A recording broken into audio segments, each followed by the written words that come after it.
இந்த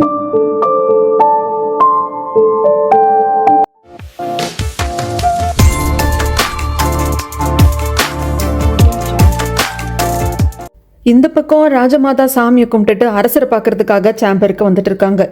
இந்த பக்கம் அரசர் கையை பிடிச்சிட்டு நயனா அழுதுகிட்டே இருக்காங்க. அரசருக்கு முழிப்பும் வந்துடுச்சு.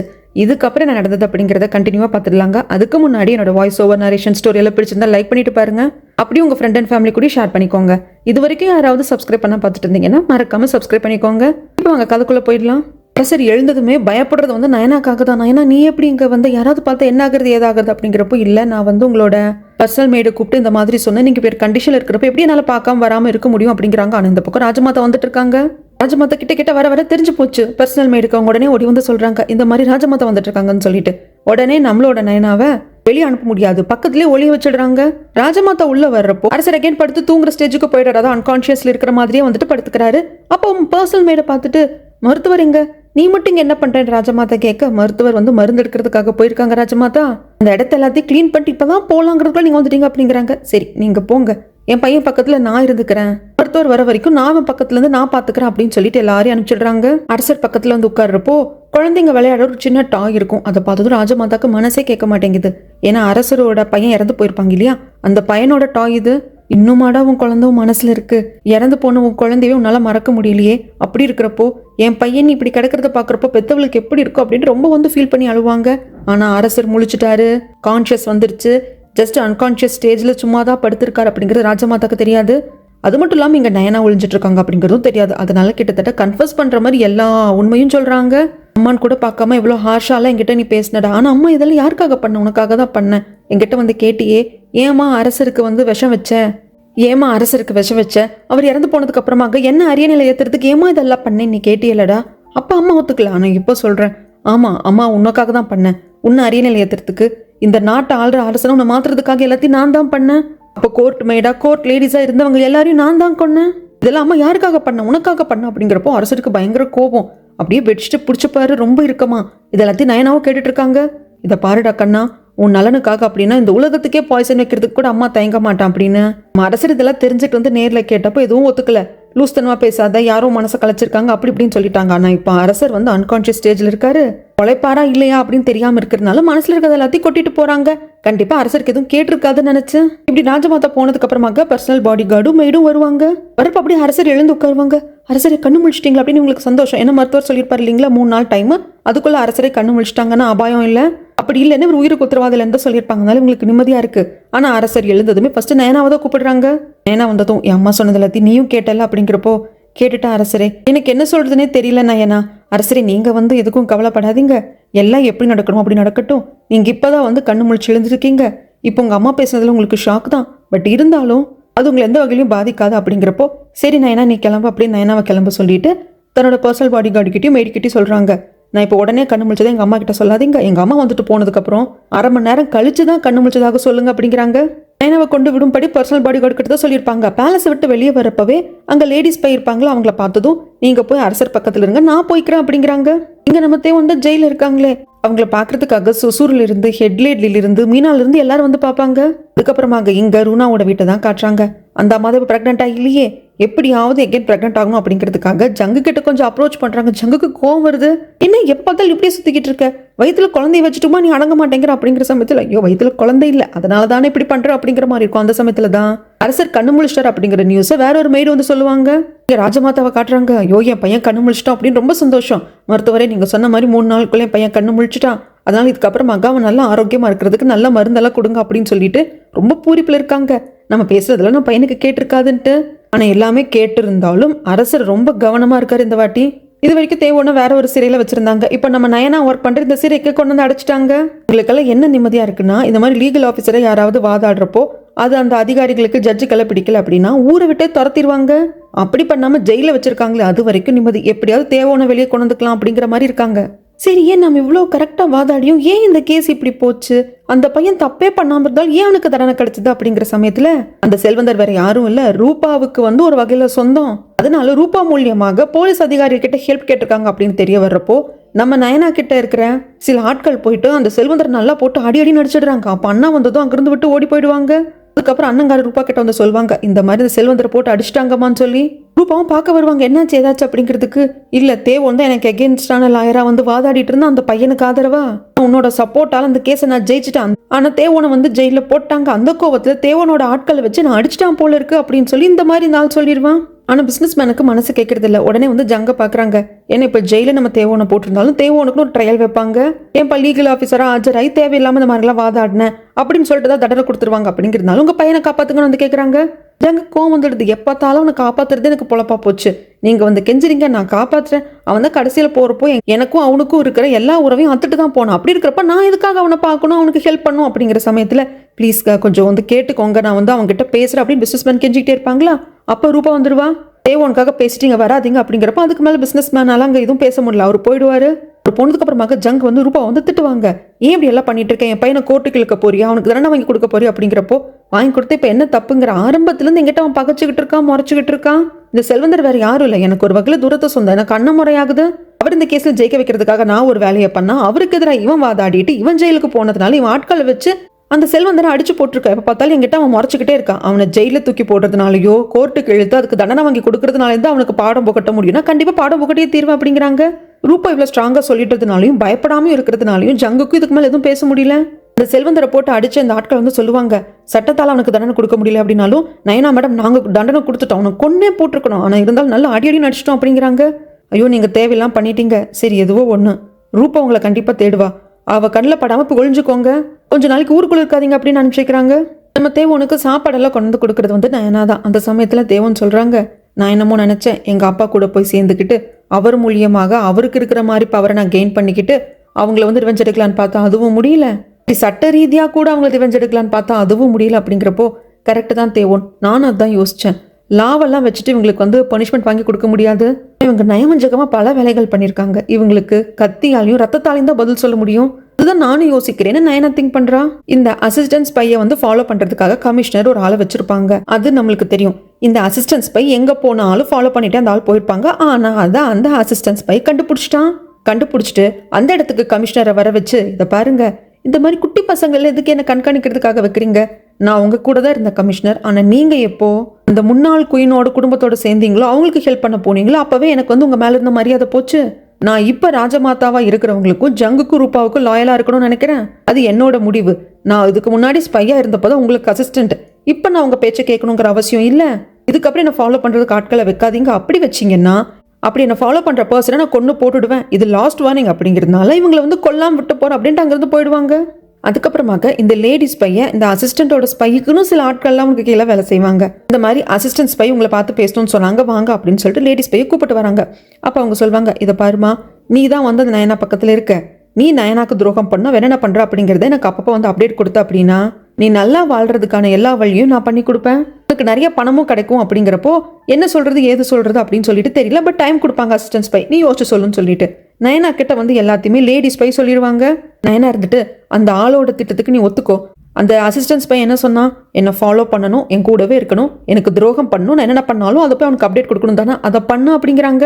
இதுக்கு நீ ஓகே சொல்லுன்னா வேற யாராவது அதுக்காக அவன் அப்பாயிண்ட் பண்ணுவான், அதுக்கு நீயே ஓகே சொல்லிட்டு நாம பிளான் பண்ணிக்கலாம் அப்படிங்கிறாங்க நயனா. இங்க அரசர் நல்லாவே தெம்ப எழுந்து உட்காந்து நடமாட ஆரம்பிச்சிட்டாரு. மருத்துவர் கடைசியா செக்அப் எல்லாம் பண்றாங்க. பண்ணதுக்கு அப்புறமாக அரசர் வந்து நல்லா தேடிட்டு வந்துட்டு இருக்காங்க அப்படின்னு சொல்றாங்க. அரசர் உடனே இது எல்லாத்தையும் போய் ராஜமாதா கிட்ட சொல்லுங்க அனுப்பிச்சு வச்சுட்டு மருத்துவர் கிட்ட கேட்கறாங்க, இப்போ நம்மளை சுத்தி யாரும் இல்லை, உண்மையை சொல்லுங்க. அப்படிங்கிறப்போ அரசரே என்ன மன்னிச்சிருங்க, உங்களுக்கு இதயத்துல பிரச்சனை இருக்கு, அதை வந்து கியூர் பண்ண முடியாது, அதை எப்பவுமே கியூர் பண்ண முடியாது, நீங்க உங்க மரணத்தை எதிர்நோக்கிக்கிட்டு இருக்கீங்க, என்னால கெடுவும் வைக்க முடியாது அப்படிங்கிறாங்க. அப்படின்னா என்ன அர்த்தம் அப்படின்னா அரசருக்கு நாளைக்கு கூட சாவு வரலாம், கணிக்கவே முடியாது, இல்ல 10 நாளைக்கு அப்புறம் வரலாம், இல்ல 10 வருஷத்துக்கு கூட அப்புறமாக வரலாம். ஏன்னா அவருடைய இதயம் வந்து ரொம்ப வீக் ஆகிக்கிட்டே இருக்கு. ஸோ அதை வந்து கணிக்க முடியல மருத்துவரால. அது அரசருக்கும் புரிஞ்சு போச்சா, என்ன மன்னிச்சிருங்க அரசரே, இப்படி ஒன்று உங்ககிட்ட சொல்றதுக்கு நான் தகுதியே இல்லாதவன், ஒரு மருத்துவரா இருந்து உங்களை காப்பாற்ற முடியாம போயிடுச்சு, எனக்கு தண்டனை கொடுங்க அப்படிங்கிறாங்க. ஆனா இங்க ராஜமாதா கிட்ட அரசர் நல்லா வந்து குணமாயிட்டே வந்துட்டு இருக்காரு, நல்லா ஹெல்த்தியா இருக்காரு, இன்னும் கொஞ்சம் மெடிசன்ஸ் எடுத்துக்கிட்டா போதும் அப்படிங்கிற மாதிரி சொல்லிடுறாங்க.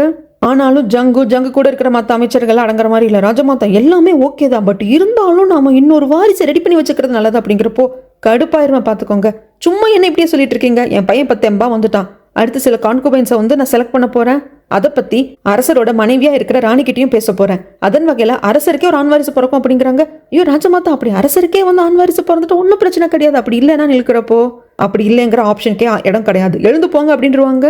ராஜமாதா ரொம்ப ஸ்டபனா இருக்கிறது இவங்களுக்கே பிடிக்கல, இவன் ஜங்குக்கே பிடிக்கல. டக்குன்னு அரசருக்கு ஏதாவது ஆயிடுச்சு அப்படின்னா பிரச்சனை வந்துடக்கூடாது. இன்னொரு அரசர் அடுத்த வாரிசு ரெடி பண்ணி வச்சுக்கிட்டோம் அப்படின்னா தான் நம்ம கை ஓங்கி இருக்கும்னு நினைக்கிறாங்க. எல்லா விஷயத்திலயும் ராஜமாதா அறிவை யூஸ் பண்ணுவாங்க. ஆனா இந்த வாட்டி அம்மா அப்படிங்கிற அந்த மனசு யோசிக்குது. அதனால தம் பையனுக்கு ஏதாவது ஆயிடுமோ அப்படிங்கிற மாதிரி இவங்க இன்னொரு வாரிசுக்கு ரெடி பண்றது அவங்களால ஏத்துக்க முடியல. அதுக்கப்புறம் இப்போ ஏதோ ஜிங்ஜியோ அந்த மாதிரி தான் வாங்குறதா சொல்லிட்டு இருந்தாங்க இல்லைங்களா. அதுக்கு இவங்களுக்கு நிறைய பணம் தேவைப்படுது. அன்னிக்காரி 2 பிசினஸ் பண்றவங்கள கூப்பிடுவாங்க.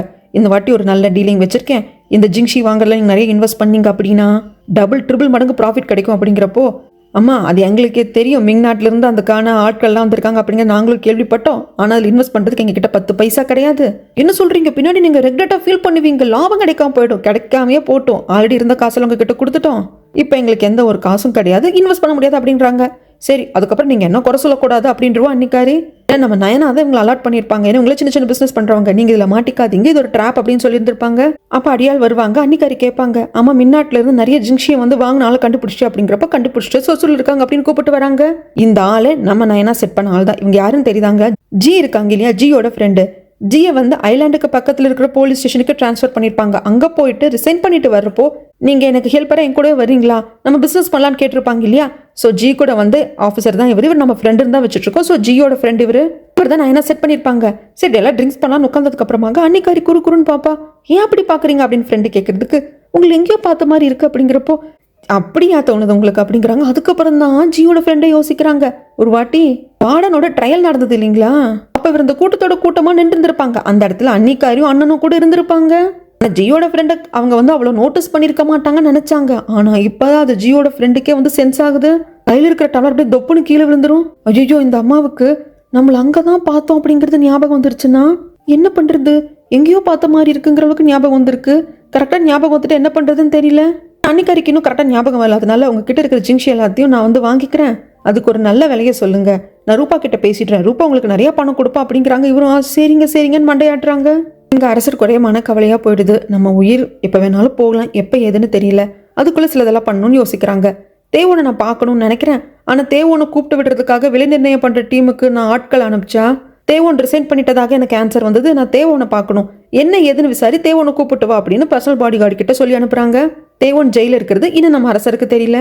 இந்த பக்கமாக இந்த ஜிங்ச் ஆஃபீஸரை யாரோ வந்து பிடிச்சிட்டு போறாங்க. எங்கன்னா இந்த அசிஸ்டன்ட் பையை பார்க்கறதுக்காக தான் வந்தது. இதை பாருங்க, ரொம்ப வந்து பதட்டமெல்லாம் படாதீங்க, நான் ஜங்கு ரூபா இவங்களோட ஆள் தான், ஒரு சில விஷயத்தை விசாரிக்கிறதுக்காக வந்திருக்கேன். ஒரு 20 வருஷத்துக்கு முன்னாடி ஒரு கர்ப்பிணி பொண்ணு கத்தி குத்தோட ஜெயிலுக்கு முன்னாடி வந்து விழுந்தாளா, அவளுக்கு அங்கே பிரசவம் பார்த்தாங்களா அப்படிங்கிறப்போ நான் கேள்விப்பட்டேன், பட் அந்த சமயத்தில் ஜெயிலில் நான்லாம் வேலை செய்யல, அப்போ வேலை செஞ்சது வார்டன் தான் அப்படிங்கிறாங்க. உடனே ஜிங்ச் ஆஃபீஸர் கிட்டேயே இந்த அசிஸ்டன்ட் ஸ்பை வந்து சொல்லுவாங்க, சரி நீ போய் அந்த வார்டன் கிட்டேயே விசாரிச்சுட்டு வா அப்படின்னு சொல்லிட்டு டைரக்டாக விசாரிச்சா வார்டன் சுதாரிச்சிருவாங்களா அப்படின்ட்டு இந்த ஜிங்ச் ஆஃபீஸர், வார்டன் உட்காருங்க வார்டன் பேசுவோம், எவ்வளோ வருஷமா இங்கே வேலை செய்றீங்க, சுமார் 25 வருஷத்துக்கு மேலே இருக்கும், ஏன் கேட்குறீங்க, நீங்கள்லாம் வேலை செய்யறதுக்கு முன்னாடியே நாங்கள் தான் இங்கே வேலை செஞ்சோம் அப்படின்னு ஒரு பெருமையாக வேற வார்டன் சொல்வாரா.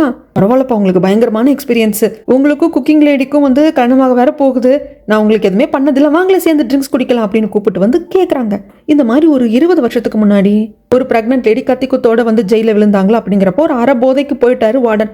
ஆமாம், அப்படி கத்திக்குத்தோட வந்து விழுந்த பொண்ணு ஒரு குழந்தைய பெத்தெடுத்தா, அந்த குழந்தை தான் நயனா, அதனால தான் நயனா ஜெயிலையே வளர்ந்தா, என் பொண்ணு மாதிரி நான் தான் வளர்த்தேன் அப்படிங்கிறாங்க. அவ்வளோதான். இந்த நியூஸ் அப்படியே இந்த ஜிங்ச் ஆஃபீஸர் மூலியமாக அசிஸ்டன்ட் ஸ்பைக்கு தெரிய வருது. அந்த அசிஸ்டன்ட் ஸ்பை நேராக போயிட்டு ரூபா கிட்ட எல்லாத்தையும் சொல்லிடுறான். அப்படியா, அப்படி கத்தி குத்து வாங்கிட்டு வந்த பொண்ணு கேபி தான், அப்போ கேபி ப்ரெக்னெண்ட்டாக இருந்திருக்கா, வயிற்றுல கத்தி குத்து விழுந்தது, அப்புறம் என்னாச்சு அப்படிங்கிறப்போ, நீங்கள் நினச்சது கரெக்டு தான், ப்ரெக்னெண்ட்டாக இருந்த கேபி வந்து குழந்தைய பெற்றெடுத்திருக்காங்க, அது ஒரு பெண் குழந்தை, அந்த குழந்தை கூட உங்களுக்கு தெரியாது, வேற யாருமே இல்லை நயனா அப்படிங்கிறப்போ தலையில இடி விழுந்த மாதிரி இருக்கு ரூபாக்கு. இங்க அரசருக்கு இப்பதான் தெரிய வந்திருக்கு, என்ன எதுன்னு தெரியல, ஜெயில இருக்காரு தேவோன் அப்படிங்கிறப்ப, என்னது ஜெயில இருக்கானா தேவோன், நான் அவனை உடனே பார்க்கணும், ரிலீஸ் பண்ணி கூப்பிட்டு வாங்க அப்படிங்கிறாங்க. நம்ம தேவோனை சில அதிகாரிகள் கூப்பிட்டு போறப்ப நயனா வந்து கேட்பாங்க, உங்க ட்ரையலுக்கு இன்னும் 2 நாள் இருக்கே அப்படிங்கிற சமயத்துல பேலஸ்ல இருந்து சில ஆட்கள் வந்து இந்த மாதிரி அரசர் தான் உங்களை ரிலீஸ் பண்ணி கூப்பிட்டு வர சொன்னாங்க, அரசர் உங்களை மீட் பண்றதுக்காக பேலஸ்ல காத்துட்டு இருக்காங்க அப்படிங்கிறாங்க. நயனாவுக்கு நம்ம தேவோனுக்கு ஒன்றும் புரியல. அதுக்கப்புறம் தேவோன் அரசரை பார்க்க வர சமயத்துல நான் அந்த கேஸ் என்ன ஏதுன்னு விசாரிச்சேன், தேவோன் உன் மேல வந்து பொய்யா வந்து பழி போட்டு தான் ஜெயில போட்டிருக்காங்க, அது ரொம்ப தப்பு, நீ லீகல் ஆஃபீஸரை வாதாடினதுல என்ன தப்பு இருக்கு, அந்த கேஸ் என்ன ஏதுன்னு நான் பாக்குறேன் அப்படிங்கிறப்போ, அரசே அந்த கேஸை நீங்க எனக்காக பாக்குறத விட அந்த பையனுக்காக பாருங்க, பண்ணாத தப்புக்கு அந்த பையன் ஜெயில இருக்கான், சின்ன பையன், அவனுக்கு இன்னும் வாழ்க்கை இருக்கு, குடும்பத்தையே கண்ணு முன்னாடி தொலைச்சிட்டு நிற்கிறான், அது என்ன ஏதுன்னு பாருங்க அப்படிங்கிறப்ப, கண்டிப்பா நான் பாக்குறேன் தேவோன், இங்க நான் உன்னை கூப்பிட்டதுக்கு ஒரு முக்கியமான காரணம் இருக்கு. இப்போ நான் உங்ககிட்ட சொல்ற இந்த விஷயம் அப்படிங்கிறது எனக்கு உனக்கு மட்டுமா இருக்கணும், இந்த அறைக்குள்ள நடந்ததா மட்டும்தான் இருக்கணும், வெளியே போகக்கூடாது அப்படிங்கிறாங்க. சொல்லுங்க அரசரே, நான் யார்ட்டையும் சொல்ல மாட்டேன் தேவோன்னு சொல்ல, எனக்கு என்னோட ஹார்ட் வந்து சரியில்லை, அதை குணப்படுத்தவும் முடியாதுன்னு மருத்துவர் சொல்லிட்டாரு, நான் எப்போ வேணா சாகலாம் அப்படிங்கிறப்போ, அரசரே அப்படி சொல்லாதீங்கன்னு தேவோன் பதட்டமா இருக்கிறப்போ, தேவோன் உங்ககிட்ட நான் இதெல்லாத்தையும் சொல்றதுக்காக தான் கூப்பிட்டேன், பதட்டப்படாம கேளு. ஆல்ரெடி இந்த நாடு என் கையிலேயே கிடையாது, என்னோட பொறுப்புலையும் கிடையாது, என்னோட முடிவுகள்லையும் கிடையாது. என் அம்மா ராஜமாதா ஜங்கு ரூபா கையில தான் இருக்கு. இப்போ வேணா எனக்கு எகெயின் வந்து ஹார்ட் அட்டாக் வரலாம், அப்போ நான் எகெயின் அன்கான்ஷியஸ் ஸ்டேஜுக்கு போகலாம். அப்போ ரொம்ப பாதிப்புக்குள்ளாக போகிறது நயனா தான். நயனாவை காப்பாற்றுறதுக்கு நான் இல்லைன்னு தெரிஞ்சதுன்னா நயனாவுக்கு என்ன வேணா நடக்கலாம். நீ நயனாவை காப்பாற்றணும், என்ன நடந்தாலும் அவளை நீ ப்ரொடெக்ட் பண்ணணும் அப்படின்னு நீங்கள் சொல்லிட்டு இருக்கிறப்பவே நயனா இவங்க வீட்டுக்கு வந்துட்டு இருக்கிற சமயத்தில் அந்த அசிஸ்டன்ஸ் போய் அப்படியே பின்னாடி வருவான். யாருடா அப்படின்னு திரும்பி பார்க்குற நயனாக்கு ரொம்ப ஷாக்கிங்காக இருக்கும். அரசர் வேறு எதுவும் சொல்லலைங்க, இது மட்டும் தான் சொல்லியிருப்பாங்க, எனக்கு என்ன வேணா நடக்கலாம். அப்படி நடக்கிறப்போ நயனாக்கு ஆபத்து நிறையா வர்றதுக்கு வாய்ப்பு இருக்குது, நீ அவளை எப்பவும் பாதுகாப்பாக வச்சுக்கணும் அப்படிங்கிறது மட்டும்தான் சொல்லியிருப்பாரு. இது அப்படியே யோசிச்சுக்கிட்டே நம்ம தேவன் வந்துகிட்டு இருப்பாங்க. அந்த சமயத்துல தான் ஜியோட ஃப்ரெண்டு கிட்ட சொல்லி விட்டுருப்பாங்க, நான் நயனாவை பார்த்து பேசணும், நாங்கள் மீட் பண்ற பிளேஸ் நயனாவுக்கு தெரியும், அங்கே வர சொல்லுன்னு சொல்லி. அது நயனா கிட்ட வந்து ஜியோட ஃப்ரெண்டும் சொல்லுவாங்க. நம்ம தேவோனை பார்க்கறதுக்காக தான் நயனா வந்துட்டு இருப்பாங்க. அந்த சமயத்துல தான் இந்த அசிஸ்டன்ஸ் பை ஃபாலோ பண்ணியிருப்பான். அவன் தான் ஃபாலோ பண்றான் அப்படிங்கிறது நம்ம நயனாக்கு தெரிஞ்சு போச்சு. நான் உனக்கு ட்ரைனிங் கொடுத்தேன் நயனா ஸ்பையா இருந்தப்போ, ஆனால் நான் அப்போ உன்னை ரொம்ப குறைச்சி எடை போட்டுட்டேன். சரி அதெல்லாம் இருக்கட்டும், இதை பாரு, நீ என் கூட வா, இந்த மாதிரி ரூபா உங்களை பார்க்கணும்னு நினைக்கிறாங்க அப்படிங்கிறப்போ, எதுக்கு வரணும், ரூபாவை பார்க்கறதுக்கு எனக்கு எந்த ரீசனும் இல்லை அப்படிங்கிற சமயத்தில் உன்னை ஃபோர்ஸாக இங்கிருந்து என்னால் கூப்பிட்டு போக முடியும் அப்படின்னு வாளில் அப்படியே கை வைக்கிற சமயத்தில் நயனாவும் தயாராகிறா, ஃபைட் பண்ணிடலாம் அப்படின்ட்டு. ஆனால் அதுக்குள்ள அங்கே தேவன் வந்துடுவாங்க, இந்த அசிஸ்டன்ஸ் போய் அங்கேருந்து போயிடுவாங்க. என்னாச்சு நயனா, யார் இருந்தாலும் என்ன எதுன்னு கேட்கறதுக்கு, அதெல்லாம் ஒன்றும் இல்லை, யாரோ வீடு எங்கே இருக்குன்னு கேட்டு வந்தாங்க அவ்வளோதான் அப்படின்னு சொல்லிட்டு நம்ம நயனா என்ன எதுன்னு சொல்லாம மறைச்சிடுறான்.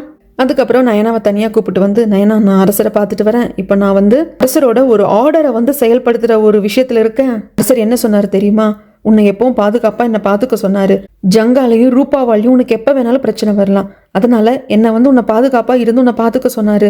ஆனால் எனக்கு புரியாதது என்னன்னா, என்னால் அது முடியுமா, நான் பாதுகாக்கிறதுக்கு நான் டிசர்விங் ஆனவனா அப்படிங்கிறது எனக்கு தெரியல. ஏன்னா எவ்வளவோ வாட்டி ஜங்காலி ரூபாவாலையும் உனக்கு பிரச்சனை வந்திருக்கு, எல்லா வாட்டியும் நானா வந்து உன்னை காப்பாற்றினேன், நீ தானே சேவையாய் வந்த அப்படிங்கிறப்போ, இல்லை தேவன் அப்படி சொல்லாதீங்க, நான் இன்னும் உயிரோடு இருக்கேன், நல்லா இருக்கேன்னா அதுக்கு நீங்களும் ஒரு காரணம், அதனால ஏன் இப்படி பேசுகிறீங்க அப்படிங்கிறப்போ, நம்மளோட தேவோன் இருந்துட்டு நான் உன்னை பாதுகாக்கணும்னு நினைக்கிறேன், அது ஜஸ்ட் தேவோனாக இருந்து இல்லை, உன்னோட மேனாக இருந்து அப்படிங்கிற சமயத்தில் நீ என்ன சொல்கிற அப்படின்னு சொல்லிட்டு கேட்குறாரு. அதாவது நான் உன்னை கல்யாணம் பண்ணிக்கிறேன் அப்படிங்கிறது தான் சார் இப்படி கேட்குறாரு. ஆனால் இதை கேட்ட உடனே நயனா ரொம்ப எமோஷன் ஆகிடுவாங்க. ஏன்னா நயனா வந்து ஒரு இளவரசி அப்படிங்கிறது இன்னும் தேவோனுக்கு தெரியாது. நீ நம்ம தேவோன் கேட்டதும் நயனா இருந்துட்டு, நான் உங்களுக்கு ஓகேவா, நான் ஜெயிலில் பிறந்து வளர்ந்த பொண்ணு, அடிமையாக போன பொண்ணு, ராஜமாதா மேலே கோவமா இருக்காங்க, என்னை எப்போ வெட்டி வீசலாம் அப்படின்னு சொல்லிட்டு ஜங்கு ரூபாவை காத்து கிடக்குறாங்க, என் மனசுல ஃபுல்லா வஞ்சம் இருக்கு, என்னை இப்படி ஆக்கினவங்கள பழி வாங்கணும்னு துடிச்சிட்டு இருக்கேன், கிரட்ஜ் ரிவெஞ்சோட சுத்திட்டு இருக்கேன், அது மட்டும் இல்லாமல் நிறைய சீக்ரெட்ஸ் இருக்கு, உங்ககிட்ட சொல்லாத நிறைய சீக்ரெட்ஸ் இருக்கு, இதெல்லாம் சேர்ந்தது தான் நான், நிஜமாலுமே நான் உங்களுக்கு ஓகேவா அப்படிங்கிறப்போ தேவோன் எதுவும் சொல்லாம நயனாவை ஹக் பண்ணிப்பாங்க. எப்படி இருந்தாலும் எனக்கு ஓகே அப்படிங்கிறது தான் இந்த ஹக்குக்கு இருக்கிற மீனிங். அதுக்கப்புறமாக அண்ணங்கார ரூபா கிட்ட வந்து சொல்லுவாங்க, இந்த மாதிரி தேவனை ரிலீஸ் பண்ணிட்டாங்க, எப்படி பண்ணாங்க அப்படின்னு கேட்குறப்போ அரசரோட உத்தரவு அப்படிங்கிறாங்க. இந்த அரசரும் வர வர எனக்கு குறுக்கால வழியில வரான் அப்படிங்கிற சமயத்தில் அசிஸ்டன்ஸ் பை வர்றாங்க, உங்களை பார்க்கணும்னு சொன்னாங்க அப்படிங்கிறப்போ, அண்ணா நீங்கள் போங்கன்னு அவர்கிட்ட பேசணும்னு சொல்லி அனுப்பிச்சிடுறாங்க. வந்தவர் சொல்கிறாங்க, என்னால் வந்து நயனாவை கூப்பிட்டு வர முடியல, ஏன்னா அங்கே தேவோன் வந்துட்டாங்க, அவளை ஃபோர்ஸ்ஃபுல்லாக கூப்பிட்டு வர்றது அப்படிங்கிறது சரியான விஷயம் இல்லை அப்படின்ட்டு தான் நான் வந்துட்டேன் அப்படிங்கிறப்போ, இல்லை நீங்கள் நல்ல முடிவு தான் எடுத்திருக்கீங்க, நயனா ஃபோர்ஸ்ஃபுல்லாக கூப்பிட்டு வர்றது சரிப்பட்டு வராது, அவளோட ஸ்டேட்டஸ் வெளியே தெரியறதுக்குள்ள அவளை கொண்டுணும் அப்படிங்கிறாங்க. என்ன ஸ்டேட்டஸ் அப்படின்னு கேட்குறப்போ, ஆக்சுவலாக கேபி அதான் நயனாவோட அம்மா வந்து அரசர் கூட ஒரு நாள் நைட்டை ஸ்பெண்ட் பண்ணியிருக்கா. ஸோ அப்போ என்ன சொல்ல வரீங்க, அப்போ நயனா பிரின்சஸா அப்படிங்கிறப்போ முழுசா அப்படி சொல்லிட முடியாது, ஏன்னா அந்த கேபி அரண்மனை விட்டு போனப்போ கூடவே பேலஸ் கார்டான முன்னாவும் போயிருக்காங்க, ஒருவேளை அந்த முன்னா கூட நயனாவோட அப்பாவா இருக்கலாம். ஆனா எங்களால பேலஸ் கார்டு முன்னாவையும் கண்டுபிடிக்க முடியல, 20 வருஷமா தேடிட்டு இருக்கோம், அதனால கண்டுபிடிக்க முடியல அப்படிங்கிறப்போ, ரூபா மேடம் அந்த பொறுப்பை என்கிட்ட கொடுங்க, நான் முன்னாவை கண்டுபிடிக்கிறேன், இந்த நயனா உண்மையிலே இளவரசியா என்ன அப்படிங்கறத நம்ம கண்டுபிடிச்சிடலாம் அப்படிங்கிறாங்க. ரூபாவும் சரி கண்டுபிடிங்க அப்படிங்கிற ஆர்டர் கொடுத்துடுறான். இந்த பக்கம் ராஜமாதா கூட மெய்டா இருக்கிற அந்த ஹெல்ப்பர் பொண்ணு நயனாவை பார்க்க வந்து, இந்த மாதிரி ராஜமாதாவோட ஆதரவாளர்கள் ஜங்க எல்லாம் வந்து பேசிக்கிறாங்க, அரசருக்கு திடீர்னு ஒண்ணு கிடக்க ஒன்னு ஆயிடுச்சுன்னா அடுத்த வாரிசு ரெடி பண்ணணும்னு பேசிக்கிறாங்க அப்படிங்கிறப்போ, ஏன் இப்படி பேசிக்கிறாங்க, அரசர் நல்லா தானே இருக்காரு, அதுதாங்க தெரியல நயனா, எனக்கு அவங்க பேசிக்கிட்டாங்க, எனக்கு தெரிஞ்சது சொல்ல வந்துட்டேன் அப்படிங்கிறாங்க. இங்க ராஜமாதா மனசுல யோசிச்சுக்கிட்டே இருப்பாங்க, இவனுங்கெல்லாம் ஏன் இப்படி பேசுறாங்க, என் பையன் நல்லா தானே இருக்கான், என் பையனோட வாரிசு தான் அடுத்த அரசர் ஆகணும், இதை பத்தி நம்ம அரசர் கிட்ட பேசணும் அப்படின்னு சொல்லிட்டு அரசரை பாக்குறதுக்காக ராஜமாதா கிளம்பிட்டே இருக்கிறப்போ இங்க அரசரை தான் காட்டுறாங்க. அரசரை கமிஷனரும் ஜியும் பார்த்து பேசுறாங்க, நான் நல்லா தான் இருக்கேன், இப்ப எந்த பிரச்சனையும் இல்லை, ஆனா நாளைக்கு என்ன வேணா நடக்கலாம், அதனால என்னோட அடுத்த வாரிசு யார் என்னங்கிறத நம்ம இப்போ தேர்ந்தெடுக்கணும் அப்படிங்கிறாங்க. அவங்க 2 பேரும் சொல்றாங்க, ஏன் அரசர் இப்படி எல்லாம் பேசுறீங்க, அப்படியெல்லாம் பேசாதீங்க, எல்லாம் நல்லபடியா நடக்கும் அப்படிங்கிறப்போ, இல்ல நீங்க அந்த அளவுக்கெல்லாம் யோசிக்காதீங்க, எதுவா இருந்தாலும் நல்லதுதான். எனக்கு அடுத்ததாக அரியணையில ஏற போற வாரிசு யார் என்னங்கிறத நாம வந்து தேர்ந்தெடுத்துக்கிறது நல்லதுதான். அதை பத்தி பேசுறதுக்காக தான் உங்களை கூப்பிட்டேன் அப்படிங்க. மெய்டு வந்து சொல்லுவாங்க, ராஜமாதா உங்களை பார்க்க வந்திருக்காங்க அப்படின்ட்டு. இவங்க 2 பேரும் சரி அரசரே நாங்க கிளம்புறோம்னு கிளம்பிப்பாங்க. ராஜமாதா வந்தவங்க, இதை பாருப்பா, இப்போ உனக்கு உடல்நிலை நல்லா தேறிட்டு வருது.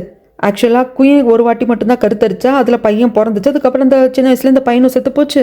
அதை தவிர்த்து உனக்கு கான்குபைன்ஸ் இருக்காங்க, அவங்களுக்கும் வாரிசு இல்லை. குயினும் அதுக்கப்புறமாக எந்த குழந்தையும் பெக்கல. நான் குயின் கிட்ட பேசுறேன், உனக்கு இன்னும் நிறைய கான்குபைன்ஸை நான் செலக்ட் பண்ண சொல்றேன். அவங்க வகையில் ஒரு வாரிசு வந்து நம்மளுக்கு உருவாகணும்ப்பா அப்படிங்கிறப்போ அரசருக்கு இப்போ என்ன மைண்டுன்னா தெரிஞ்சு போச்சு, அவருக்கு வந்து ஆயுசு கிடையாது, என்ன வேணா நடக்கும் அப்படின்னு தெரிஞ்சு போச்சு. அதனால அந்த அம்மா கிட்ட நம்ம தேவையில்லாம சண்டை போட வேண்டாம்னு சொல்லிட்டு, ராஜமாதா நீங்க என்ன பண்ணாலும் ஓகேன்னு சொல்லிடுவாங்க. இங்க கமிஷனர் ஜி மத்தவங்க எல்லாம் பேசிட்டு இருக்கிற சமயத்துல கமிஷனர் சொல்லுவாங்க, இந்த மாதிரி ஒரு இளவரசரை தெரியுமா, நம்ம அரசரோட அண்ணா அவரு இப்ப அரண்மனைக்குள்ள இல்ல, வெளியே கல்யாணம் பண்ணிக்கிட்டு அவருக்கு 3 பசங்க இருக்கு தெரியுமா அப்படிங்கிறப்போ, ஆமா நான் அந்த ஐலாண்டுக்கு பக்கத்துல இருந்த போலீஸ் ஸ்டேஷன் டிரான்ஸ்ஃபர் பண்ணப்போ நான் ஒரு வாட்டி அவரை பார்த்துருக்கேன், எனக்கு ஞாபகம் இருக்கு அப்படிங்கிறாங்க. அவருக்கு 3 பசங்க இருக்கு. அந்த 3 பேர்ல யாரோ ஒருத்தரை நம்ம அடுத்த அரசராக்கிறதுக்கான வாரிசாக தேர்ந்தெடுக்கலாம். அரச வழி ரத்தம் அப்படிங்கிறது தான் அடுத்த அரியணை ஏறணும் அப்படிங்கிறப்ப நம்ம அப்படி யோசிக்கலாம் அப்படிங்கிறாங்க. அந்த சமயத்துல தான் நம்ம நயனா சொன்னது வந்து நம்ம ஜிக்கு ஞாபகம் வருது.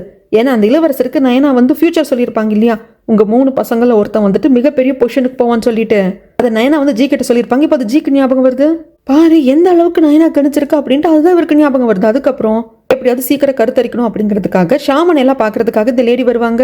அந்த ஹெட்மேட் எல்லாம் பார்த்துப்பாங்க. ஷாமனை பார்க்க வந்துட்டு இந்த மாதிரி எனக்கு வந்து குழந்தை வேணும், அப்பதான் அந்த வீட்டில் ஒரு அதிகாரமா இருக்க முடியும், அவருக்கு நான் வந்து லீகல் மனைவி கிடையாது, கான்கோபைன் தான், பட் இருந்தாலும் ஒரு வாரிசு இருக்கணும்ல அப்படிங்கிறப்போ, சரி கண்டிப்பா உனக்கு வாரிசு கிடைக்கும், அதுக்கு நான் மந்திரிச்ச பேப்பர்ல சிலதெல்லாம் வந்து எழுதி கொடுக்குறேன், அது எங்கெங்க வைக்கணும் அப்படின்னு சொல்லிட்டு கொடுத்து அனுப்புவாங்க. இதை இவங்க பார்த்துட்டு வந்து ரூபா கிட்ட சொல்லிடுவாங்க, இந்த மாதிரி இவங்க ஷாமனை பார்க்க போறாங்க, சீக்கிரம் பிரெக்னென்ட் ஆகிறதுக்காக போல இருக்கு அப்படிங்கிறப்ப, என்ன லூஸ் மாதிரி வளர்ற, அவதான் ஏற்கனவே பிரெக்னென்ட் இல்லை அப்படிங்கிறாங்க. இல்ல ரூபாமா நீங்க அப்படி நினைக்காதீங்க, எனக்கு என்னமோ அவ பிரெக்னென்ட்டா இருக்கா, நம்ம கிட்ட போய் சொல்லிட்டு இருக்கா. ஏன்னா பிரெக்னென்ட்டா இருக்கிற லேடிஸ் வந்து ஷாமனை பார்க்க போக மாட்டாங்க. ஸோ பிரெக்னென்ட்டா இல்ல, சீக்கிரம் பிரெக்னென்ட் ஆகிறதுக்காக தான் போய் ஷாமனை பார்க்குறா அப்படிங்க. அப்படியா, சரி சரி, அவெல்லாம் ஒரு ஆளா, ஈஸியாக அவளை அடிச்சுக்கலாம், ஆனா எதுக்கும் அவன் மேல வந்து ஒரு கண்ணை வெயி, அவ என்ன பண்றா ஏது பண்றா அப்படின்னு நோட் பண்ணுங்கிறாங்க. இந்த பக்கம் நம்ம தேவோனை காட்டுறாங்க, ஏதோ ஒரு மலைக்கு மேல நின்று யோசிச்சுட்டு இருக்காரு. அரசர் இன்னும் நிறைய சொல்லியிருப்பாருங்க. அப்போ நீ வந்து நயனாவை பாதுகாக்கணும் அப்படின்னா உனக்கு பவர் வேணும், ஏற்கனவே நீ விலை நிர்ணயம் பண்ற டீம்ல இருந்த, அந்த ஜாபை ரிசைன் பண்ணிட்டு தான் லீகல் ஆஃபீஸரா மாறின அப்படின்னு அரசர் சொல்ற சமயத்துல தேவன் சொல்லுவாங்க, ஆமா அரசரே, நான் ஒரு பப்ளிக் ஆஃபீஸரா இருந்துட்டு லீகல் ஆஃபீஸரா மாற முடியாது, அதாவது என் ஜாபை ரிசைன் பண்ண அப்படிங்கிறாங்க. அப்புறம் உனக்கு என்ன பதவியை கொடுக்கறது, என்ன பதவியை கொடுத்தா வந்து உன்னால நயனா பாதுகாக்க முடியும் அப்படிங்கிறப்போ, நீங்க எதுவும் வந்து எனக்கு கொடுக்க வேண்டாம், நயனாவை நான் கண்டிப்பா நான் பாதுகாப்பேன், நீங்க கவலைப்படாதீங்க அரசர் அப்படிங்கிற சமயத்துல, இல்ல தேவோன் இரு நான் ஒரு ஐடியா பண்றேன் அப்படின்னு யோசிச்சவரு, அம்மா உனக்கு கமிஷனரை தெரியுமா அப்படிங்கிறப்போ, தெரியும், ஏற்கனவே வந்து ஸ்பை அப்படிங்கிற ஆர்கனைசேஷன் அப்படிங்கிறது லீகலா இருந்தது, ராஜமாதா தான் கலைச்சிட்டாங்க. ஆனா அந்த சமயத்துல ஒரு ஸ்பையா இருந்தப்போ நாங்க பிக் நாட்டுக்கு ட்ரேட் பண்றதுக்காக போனோம், அந்த இடத்துல நாங்க அவரை பார்த்திருக்கோம், பார்க் ஐயாவை பார்த்திருக்கோம், அசிஸ்டன்ட் ஸ்பையை கூட பார்த்திருக்கேன் அப்படிங்கிறப்போ, நல்லது, அப்போ நீ போய் கமிஷனரை மீட் பண்ண அப்படிங்கிறாங்க. அதுக்காக தான் இங்க வந்து நம்ம தேவன் வெயிட் பண்ணிட்டு இருப்பாங்க. அப்போ ஒரு ஆள் வந்து உங்களை நான் வாங்க கூப்பிட்டு போறேன் அப்படிங்கிறாங்க. கண்ணை கட்டி தான் கூப்பிட்டு வருவாங்க. அங்க வந்தது கமிஷனர் சொல்லுவாங்க, தேவன் உன்னை பத்தி நான் என்ன நிறைய சொல்லியிருக்கா, அரசரும் நிறைய சொல்லியிருக்காங்க, ஆனால் மன்னிச்சு உன்னை கண்ணை கட்டி கூப்பிட்டு வந்ததுக்கு இது எங்களோட ரகசியம் யாருக்கும் தெரியக்கூடாது அப்படிங்கிறதுக்காக தான் ஸ்பை டீமுக்கு ஹெட்டா இருந்தப்போ நாங்கள் இங்கே தான் எங்களோட ஹைட் அவுட் பிளேஸை வச்சிருந்தோம். இப்போ நாங்கள் ஸ்பை கிடையாது, என்ன ராஜமாதா அதை கலைச்சிட்டாங்க, ஆனால் அப்படி இருந்தாலும் இதுதான் எங்கள் ஹைட் அவுட் பிளேஸாக நாங்கள் வச்சிருக்கோம். சரி ஏன் உன்னை இங்கே வர சொன்னார் அப்படிங்கிறது உனக்கு இன்னும் டவுட் இருக்கும் இல்லையா அப்படின்னு வானொரு இடத்துக்கு கூப்பிட்டு போறாங்க. அந்த இடத்துல ஒரு சின்ன ஆர்மியா இருக்கு, எல்லாரும் வந்து ட்ரைனிங் எடுத்துட்டு இருக்காங்க. இதை பார்த்து தேவன் என்ன ஏதுன்னு கேட்கறதுக்கு, இதுல இருக்கிறவங்க ஒரு காலத்துல நான் ஸ்பையா இருந்தப்போ என் கூட எனக்கு ஜூனியரா இருந்தவங்க, அதாவது ஸ்பையா இருந்தவங்க, ஒரு சிலர் வந்து புதுசா வந்தவங்க. அரசர் எதுக்காக அவருக்குன்னு பர்சனல் ஆர்மியை வச்சுக்கிறாங்க, எதுக்கு ட்ரைன் பண்ணிட்டு இருக்காங்க அப்படின்னு தேவன் கேட்கறதுக்கு, அரசர் எதிர்க்கிறது வேற யாரையும் எதிரி நாட்டையா கிடையாதுப்பா, அவர் சொந்த குடும்பத்தையே, ராஜமாதாவோட தம்பி தான் ஜங்கு, அப்ப அரசருக்கு அது தாய் மாமா ஆகுது, இவங்கெல்லாம் எதிர்க்கிறதுக்காக அரசருக்கு ஒரு பலம் வேணும் இல்லையா, அதுக்காக தான் இதெல்லாம் வந்து அரசர் பண்ண சொல்லியிருந்தாரு. இப்ப ஏன் அரசர் இதெல்லாம் உங்ககிட்ட சொல்ல சொன்னார் அப்படின்னா, நீ இந்த பர்சனல் ஆர்மியை, அரசரோட பர்சனல் ஆர்மியை நீ வந்து உன்னோட தேவைக்காக பயன்படுத்திக்கலாம், உனக்கு ஒரு பிரச்சனை வரப்பவோ இல்ல இந்த விஷயத்துக்கு வந்து நம்மளுக்கு ஒரு ஆள் பலம் வேணும் அப்படிங்கிறப்போ இந்த பர்சனல் ஆர்மி நீ பயன்படுத்திக்கலாம். அதுதான் அரசர் வந்து உன்னை இங்க கூப்பிட்டு கொண்டு எனக்கு காட்ட சொன்னாரு அப்படிங்கிறாங்க. அதுக்கப்புறம் 2 பேர் தனியா பேச வர்றப்போ நம்மளோட தேவன் கேட்பாங்க, இதெல்லாம் வந்து நயனாக்கு தெரியுமா அப்படிங்கிற சமயத்துல, நயனா இந்த இடத்துக்கு சில ஆட்களையும் வந்து சேர்த்து விட்டுருக்கா, ஆனா இதுக்கு பின்னாடி அரசர் இருக்காரு, அரசரோட பர்சனல் ஆர்மி அப்படிங்கறதுல நயனாக்கு தெரியாது, நயனாவை பாதுகாக்கிறதுக்காக தான் அரசர் உங்ககிட்ட இதெல்லாம் சொல்ல சொன்னார் அப்படிங்கிறது எனக்கு தெரியும், நயனாவை பாதுகாக்கிற பொறுப்பு அரசர் உங்ககிட்ட கொடுத்திருக்காருன்னா உன்னதான் அரசர் பரிபூர்ணமா நம்புறாருன்னு அர்த்தம், பாத்துக்கோ அப்படிங்கிறாங்க. அதுக்கப்புறமாக லேடி ஸ்பை அசிஸ்டன்ட் ஸ்பையை பார்க்க வராங்க. என்னமா முடிவெடுத்த அப்படிங்கிறதுக்கு, உங்களுக்கு தான் விசுவாசமா இருக்கிற முடிவு எடுத்திருக்கேன் அப்படிங்கிறாங்க. நல்ல முடிவு எடுத்திருக்க, இதுக்கப்புறம் உன்னோட அதாவது நம்மளோட ஒரே கோல் நயனாவை வந்து கொல்றது தான். அதுக்கு நீ நயனாவை க்ளோஸாக வாட்ச் பண்ணு, அவள் தனியாக எங்கே போவா எங்கே வருவா அப்படிங்கிறத எங்ககிட்ட சொல்லு அப்படிங்கிறாங்க. சரின்னு சொல்லிடுவாங்க லேடிஸ் பை. ஆனால் இந்த அசிஸ்டன்ஸ் பை கேட்பாங்க, நீ நயனா கூடயே கொஞ்சம் நாட்கள் இருந்திருக்கியே, அவளோட ட்ரூ ஐடென்டிட்டி உனக்கு தெரியுமா அப்படிங்கிறப்போ, அப்படியா என்னது ஏது சொல்லுங்களேன் அப்படிங்கிறாங்க. இல்லை ஒன்றும் இல்லை விட்டுட்டு பார்த்துக்கலாம் அப்படின்னு சொல்லிடுவாங்க. இதெல்லாத்தையும் நயனா கிட்ட இவங்களும் வந்து சொல்லுவாங்க. அங்கே தான் நயனாக்கு டவுட் வருது, என்னோட உண்மையான அடையாளம் அப்படின்னா அப்போ நான் இளவரசி அப்படிங்கிறது இந்த அசிஸ்டன்ட் ஸ்பைக்கு தெரிஞ்சிருக்குமோ அப்படிங்கிற டவுட்டை நயனாக்கு வருது. அதுக்கப்புறமாக்க கான்ஸ்டபிள் தான் காட்டுறாங்க. கான்ஸ்டபிளுக்கு வந்து இந்த குக்கிங் லேடியை பிடிக்கும் இல்லையா, ஒரு ஒன் சைடாக லவ் பண்ணுறாரு இல்லையா. ஸோ ஜெயிலுக்கு வந்து இந்த குக்கிங் லேடியை பார்த்து அவங்களுக்கு ஏதோ பரிசெல்லாம் கொடுக்குறாங்க. அவங்க ஐயோ இல்லைங்க வேண்டாம் என்னமோ சொல்ல வரதுக்குள்ள வார்டன் வந்து என்ன தைரியம் பொண்டாட்டி மேலே கை வைப்பீங்க அப்படிங்கிறாங்க. என்னது உங்க பொண்டாட்டியா, அந்த பொண்ணுக்கு தான் கல்யாணமே புருஷன் செத்து போச்சே, பொண்ணு வேற யாருக்கும் பொண்டாட்டி இல்லை, இப்போ நான் அந்த பொண்ணுக்கிட்ட பேசினா பழகினா என்ன அப்படிங்கிறப்போ நான் அவளும் கல்யாணம் பண்ணிக்கிட்டோம், யாருக்கும் வந்து பெருசாக சொல்லலை, ரொம்ப சிம்பிளாக முடிச்சுக்கிட்டோம். நயனாக்கு தேவனுக்கு பிஸ்னஸ் மேனுக்கு அப்புறம் சீஃபுக்கு இவங்க மாதிரி சில பேத்துக்கு தான் தெரியும் அப்படிங்கிறாங்க. ஐயோ அப்படியா, சாரிம்மா நீ இந்த ஆளோட பொண்டாட்டின்னு எனக்கு தெரியாது மன்னிச்சிடு அப்படின்னு சொல்லிட்டு வருவார். பட் என்னதான் இருந்தாலும் இவர் வந்து லவ் பண்ணிட்டாரு இல்லையா, ரொம்ப வெக்ஸ் ஆகி ரொம்ப ட்ரிங்க்ஸ் பண்ணி ரொம்ப சோகமா இருக்காரு. எங்க அன்னிக்காரி எங்கேயோ கற்பனை உலகத்துல இருக்கா. அண்ணன் கேட்குறாங்க என்னடி எங்கடி யோசிச்சுட்டு இருக்கு அப்படிங்கிறப்போ, என்னங்க அந்த ஜிங்ஷியை நம்ம கிட்ட விற்கிறதுக்காக ஒரு ஆள் வந்திருக்கா இல்லையா, அவன் எங்கேயோ பார்த்துருக்கேன் அப்படிங்கிறப்போ இப்போ கண்டுபிடிச்சிட்டாங்க. என்னங்க அது நயனாவோட ஆள் தாங்க, அந்த வார்டனோட ட்ரையலை கோர்ட்ல நான் பார்த்துருக்கேன் அப்படிங்கிறாங்க. என்ன சொல்ற அப்படிங்கிறப்போ, ஆமாங்க ஆரம்பத்துல தான் அந்த ஆள் எங்கேயோ பார்த்த மாதிரி இருந்தது, இப்போதான் எனக்கு கரெக்டாக ஞாபகம் வந்தது அப்படிங்கிறப்போ, அப்போ இந்த நயனா ஏதோ ட்ரிக் ப்ளே பண்றா, பார்த்து கவனமா இரு, நம்ம கிட்ட டைமும் அந்த அளவுக்கு இல்லை பணமும் இல்லை, அதனால எகைன் கிராஸ் செக் பண்ணு. இந்த அடியால தான் காட்டுறாங்க. இந்த அடியால் தான் இப்போ நம்ம நயனா பக்கம் சேர்ந்துட்டாங்க இல்லையா. சாய் கூட இருக்கிற பையன் கிட்ட அவன் தோல்ல கை போட்டுட்டு, ஆமாண்டா உனக்கு ஒரு சிஸ்டர் இருக்கா இல்லையா, அவளை எதுக்கிட்ட அங்கே வந்து சொசூரில் விட்டு வச்சிருக்க, நான் நல்லா பணம் சம்பாரிச்சிட்டு வந்து உங்ககிட்ட கொடுக்குறேன், நீங்க வந்து உங்க தங்கச்சி எனக்கு கட்டி கொடுங்க, நான் வந்து ஒரு ஃபேமிலியை செட்டில் ஆகணும்னு நினைக்கிறேன் அப்படிங்கிறப்போ, அந்த இடத்துக்கு சில ஆட்கள் வந்து அடிச்சவங்க 2 பேரும் தூக்கிட்டு போவாங்க. வேற யாரோட ஆட்களும் கிடையாது, அன்னிக்காரியோட ஆட்கள் தான். அன்னிக்காரிக்கு டவுட் வந்துடுச்சு, அதனால தான் இங்கே வந்து கூட்டிட்டு வர சொல்லிட்டு 2 பேரும் அடிச்சு பயங்கரமா விசாரிக்கிறாங்க. அடியால பார்த்து சொல்றாங்க, டே கூடவே இருந்து துரோகம் பண்ணிட்டல, ஆரம்பத்துல இருந்து மேலே டவுட் இருந்ததுடா, இப்போதான் அது கிளியர் ஆச்சு அப்படின்ட்டு பயங்கரமா அடிச்சு டார்ச்சர் பண்ணிட்டு இருப்பாங்க. அதுக்கப்புறம் வந்து எல்லாத்தையும் ரூபா கிட்ட சொல்றாங்க, இந்த மாதிரி ரூபா கொஞ்சம் இல்லைன்னா நம்ம சிக்கியிருப்போம், நல்ல வேலை நம்ம பணத்தை இன்வெஸ்ட் பண்ணல, நம்ம தப்பிச்சிட்டோம் அப்படிங்கிறாங்க. நடந்த எல்லாத்தையுமே சொல்றாங்க. ஆனா ரூபா இருந்துட்டு, இதை பாரு அவங்க எல்லாம் பிடிக்கிறது அவங்கள அடிக்கிறது எல்லாம் மேட்ரு கிடையாது, அது எல்லாத்தையும் நம்ம அசால்ட்டா ஹேண்டில் பண்ணிக்கலாம். ஆனா நயனாவுக்கு மிகப்பெரிய டேமேஜை லாஸை ஏற்படுத்தணும் அப்படின்னா அவள் அந்த ஜிங்ஷியை வந்து நிறைய வாங்கட்டும், நம்ம இன்னும் அவள் ட்ரிக்கை புரிஞ்சுக்கல, நாம இன்னும் அவகிட்ட ஏமாந்துட்டு தான் இருக்கோம்னு அவன் நினைக்கட்டும். அப்பதான் ஜிங்ஷியை அவன் நிறைய பை பண்ணுவான். பை பண்ணதுக்கு அப்புறமாக அவள் ட்ரிக் நம்மளுக்கு ஏற்கனவே தெரிஞ்சிச்சு இல்லையா. ஸோ அவன் எந்த ஆட்களை வச்சு நம்ம கிட்ட பேசுறாலும் அந்த ஆட்கள் கிட்ட எங்களுக்கு வேண்டாங்கன்னு சொல்லிடலாம். அதன் வகையில அவளுக்கு பயங்கர லாஸ் ஆகும். நிறைய விலை கொடுத்து ஜிங்ஷி வாங்கியிருப்பா, அதை விற்கிறப்ப அது பயங்கர லாஸ்ல போகும், கம்மியான விலைக்கு விற்க வேண்டி வரும். இப்படி நம்ம அந்த ட்ரிக்கை யூஸ் பண்ணலாம் அப்படிங்கிறப்போ, இது நல்ல ஐடியாவா இருக்கு அப்படிங்கிற அன்னிக்காரி. அதுக்கப்புறமாக அந்த 2 சின்ன சின்ன பிசினஸ் பண்ற பிசினஸ் மேனை கூப்பிடுறா, ஒரு டீலிங் இருக்கு, நீங்க இதுல வந்து இன்வெஸ்ட் பண்ணணும் அப்படிங்கிறப்போ, எங்க கிட்ட காசு இல்லைன்னு சொல்லிட்டோமேமா அப்படிங்கிறப்போ அன்னிக்காரி நிறைய ஆட்களை கூப்பிட்டு, எங்களுக்கு தெரியும் நீ அந்த நயனா கூட வந்துட்டு கான்டாக்ட் இருக்கேன்ட்டு, பிடிச்சிட்டு போய் நல்லா அடிச்சு விசாரிங்க அப்படின்னு சொல்லிடுறாங்க. அதுக்கப்புறமாக இந்த டீலிங்கை முடிக்கிறதுக்காக சொசூருக்கு வர்றப்போ, இந்த வாட்டி ஜியோட ஃப்ரெண்டு வரல, அவர் எங்க ஏதுன்னு கேட்கறதுக்கு அவர் முக்கியமான வேலையா மிங்நாட்டுக்கு போயிருக்காரு, நாங்க அவரோட அசிஸ்டன்ட் தான், சொல்லுங்க இந்த மாதிரி வந்து 95 ரூபாய்க்கு வேலையை முடிச்சுக்கலாமா அப்படிங்கிறப்போ, அதெல்லாம் முடியாது, அதெல்லாம் ரொம்ப காஸ்ட்லியா இருக்கு, 15 ரூபானா கொடுங்க அப்படின்னு ரொம்ப அடிச்சு பேசுறா. இவங்களுக்கு என்ன பண்றது எது பண்றதுன்னு தெரியல. உடனே வந்து சொல்றாங்க, அவங்க இவ்வளோ அடிச்சு பேசுறாங்க என்ன பண்றது அப்படிங்கிறப்போ, நீ பாதிக்கு பாதி கூட வேலை கொடுக்க சொல்லி கேளடா, எத்தனையோ பேசி பார்த்துட்டோம், அந்த அன்னிக்காரி கேட்கறது இல்ல, நம்மளால எதுவும் முடிவெடுக்க முடியாது, நாம உடனே நயனாக்கு வந்து தகவல் அனுப்புவோம் அப்படிங்கிறாங்க. அதுக்கப்புறம் இங்க எல்லாருக்கும் தெரிய வந்துருச்சு, நம்ம தேவனை வந்து ரிலீஸ் பண்ணிட்டாங்க, அதுவும் அரசரே டைரக்டா ரிலீஸ் பண்ணிட்டாங்க அப்படிங்கிறது சொசூரில் இருக்கிற ஹெட் லேடி மீனா எல்லாருக்கும் தெரிய வருது. அதுக்கப்புறம் இந்த அசிஸ்டன்ட் ஸ்பை இருந்துட்டு குக்கிங் லேடி வார்டன் எல்லாம் பிடிச்சி விசாரிக்கிறாங்க. வார்டன் கிட்ட கேட்கறாங்க, 20 வருஷத்துக்கு முன்னாடி கேபிங்கிற ஒரு பொண்ணு நிறை மாத கர்ப்பிணி வயிற்றுல கத்திக்குத்தோட வந்தா இல்லையா, சொல்லு அவ கடைசியில் என்ன சொன்னான்னு சொல்லு அப்படிங்கிறப்போ இவரெல்லாம் ஒன்னும் புரியாம முழிச்சுக்கிட்டு இருக்காங்க. இந்த பக்கம் ஜேட் லேடி இப்ப கொஞ்சம் உடம்பு தேறிட்டாங்கம்மா, இவங்களை வந்து தலைநகரில் வச்சுட்டு இருக்க முடியாது, அதனால பேலஸ் கார்டு முன்னா வந்து இப்போ கொஞ்சம் உடம்பு நல்லா வந்து தேறிட்டு வந்துட்டு தான் இருக்காரு, அவரோட வீட்டில் கொண்டு விட்டுட்டா இவங்க வந்து முன்னாவையும் வந்து கேர் எடுத்து பார்த்துப்பாங்க, பாதுகாப்பாகவும் இருப்பாங்க அப்படிங்கிறப்போ நல்ல ஐடியா தான் கமிஷனர் அப்படின்னு சொல்றாங்க. நம்ம நயனாவும் இவங்கெல்லாம் வந்து இவங்களை பத்திரமா கொண்டு விட்டு வரட்டும் அப்படின்னு சொல்லிட்டு லேடிஸ் பையன் கூட ஒரு ஆளையும் அனுப்பிச்சிக்கிறாங்க. இவங்க அங்கே கொண்டு போய் விட்டு வரப்போ முன்னா வந்து இவங்க கேட்பாங்க யாரு என்னதுங்க அப்படின்னு கேட்குறப்போ, இந்த மாதிரி கேபி கூட ஒர்க் பண்ணவங்க தான் இவங்களும், அந்த டைம்ல இவங்களும் உயிர் பழச்சிருக்காங்க அப்படிங்கிறப்போ, எப்படி தப்பிச்சிங்கன்னு கேட்குறாங்க. அது பெரிய கதைங்க, எப்படியோ வந்து தப்பிச்சிட்டேன், சரி இதுக்கப்புறம் இங்கே இருங்க பாதுகாப்பாக இருக்கும் அப்படின்னு சொல்லி இவங்களை விட்டுட்டு இவங்க 2 பேர் வருவாங்க. இவங்க வர்ற வழியில அசிஸ்டன்ஸ் பையும் சில ஆட்களும் குதிரையில் வர்றதை பார்ப்பாங்க. என்னமோ இவங்க மனசுக்கு சரியா படல, வா ஃபாலோ பண்ணிட்டு போகலாம் அப்படின்ட்டு இவங்க ஓடி வந்து ஃபாலோ பண்றதுக்குள்ள இங்க எல்லாம் நடந்து முடிஞ்சு போச்சு. ஜேட் லேடி அட்டாக் பண்ணிட்டு அங்கிருந்து இன்னொரு சர்வெண்ட்டையும் வந்து கொண்டு போட்டுட்டு அங்க இருந்த பேலஸ் கார்டு முன்னாவை கடத்திட்டு போயிட்டாங்க. ஜேட் லேடி உயிரை கையில பிடிச்சிருப்பாங்க. ப்ளீஸ் அந்த முன்னாவை காப்பாத்துங்க காப்பாத்துங்க அப்படின்னு சொல்லிட்டு உயிரை விட்டுருவாங்க. இந்த பக்கம் முன்னாவை கொண்டு வந்து கட்டி போட்டு விசாரிக்கிறாங்க. ரூபாவே வந்து கேட்பா, சொல்லு அந்த கேபி வயித்துல இருந்த குழந்தை உன்னோட குழந்தை தானே, சொல்லு. அரசரோட குழந்தை இல்லைல்ல அப்படிங்கிறப்போ, எனக்கு அதை பத்தியில எதுவும் தெரியாது, என்ன தயவு செய்து டைம் வேஸ்ட் பண்ணாம கொண்டுடுங்க அப்படிங்கிறாங்க. ஆனா பலார்னு ஒரு அறை கொடுப்பா, உண்மையை சொல்லாதவும் குழந்தைன்னு சொல்லு அப்படின்னு சொல்லி இங்க டார்ச்சர் பண்ணிட்டு இருக்கிறப்போ, இந்த விஷயமெல்லாம் நம்ம நயனாக்கும் தெரிய வந்துடுச்சு.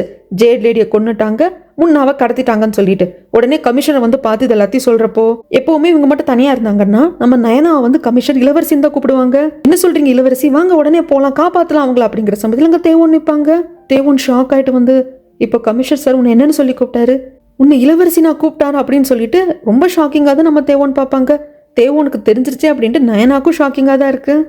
முன்னாடி தன்னை கொண்டுன்னு வந்து கேட்டுக்கிட்டே இருக்காங்க. கொல்ற மாதிரியே இல்லை, அவரை போட்டு டார்ச்சர் பண்ணிட்டு இருக்காங்க. அப்போ வந்துட்டு இவர் வந்துருவாரு. ஜங்க வந்துட்டு, ஓ நீ தான் அந்த பேலஸ் கார்டு முன்னாவா, சொல்லுடா கேபியோட ஓடி போனவன் நீ தானா, சொல்லுடா அப்படிங்கிறப்போ, இதை பாருங்க என்ன கொண்டுடுங்க, டைம் வேஸ்ட் பண்ணாதீங்க, ஆல்ரெடி நான் ரொம்ப உடம்பு சரியில்லாத வந்து என்ன கொண்டுடுங்கன்னு சொல்லிக்கிட்டே இருக்காங்க. இந்த பக்கம் இங்கதான் நீ இளவரசியா அப்படின்னு கேட்டு நம்ம தேவன் ஷாக்ல நிக்கிறாரு. என்ன சொல்றது எது சொல்றதுன்னு தெரியாம நம்மளோட நயனாவும் ஷாக்ல தான் இருப்பாங்க.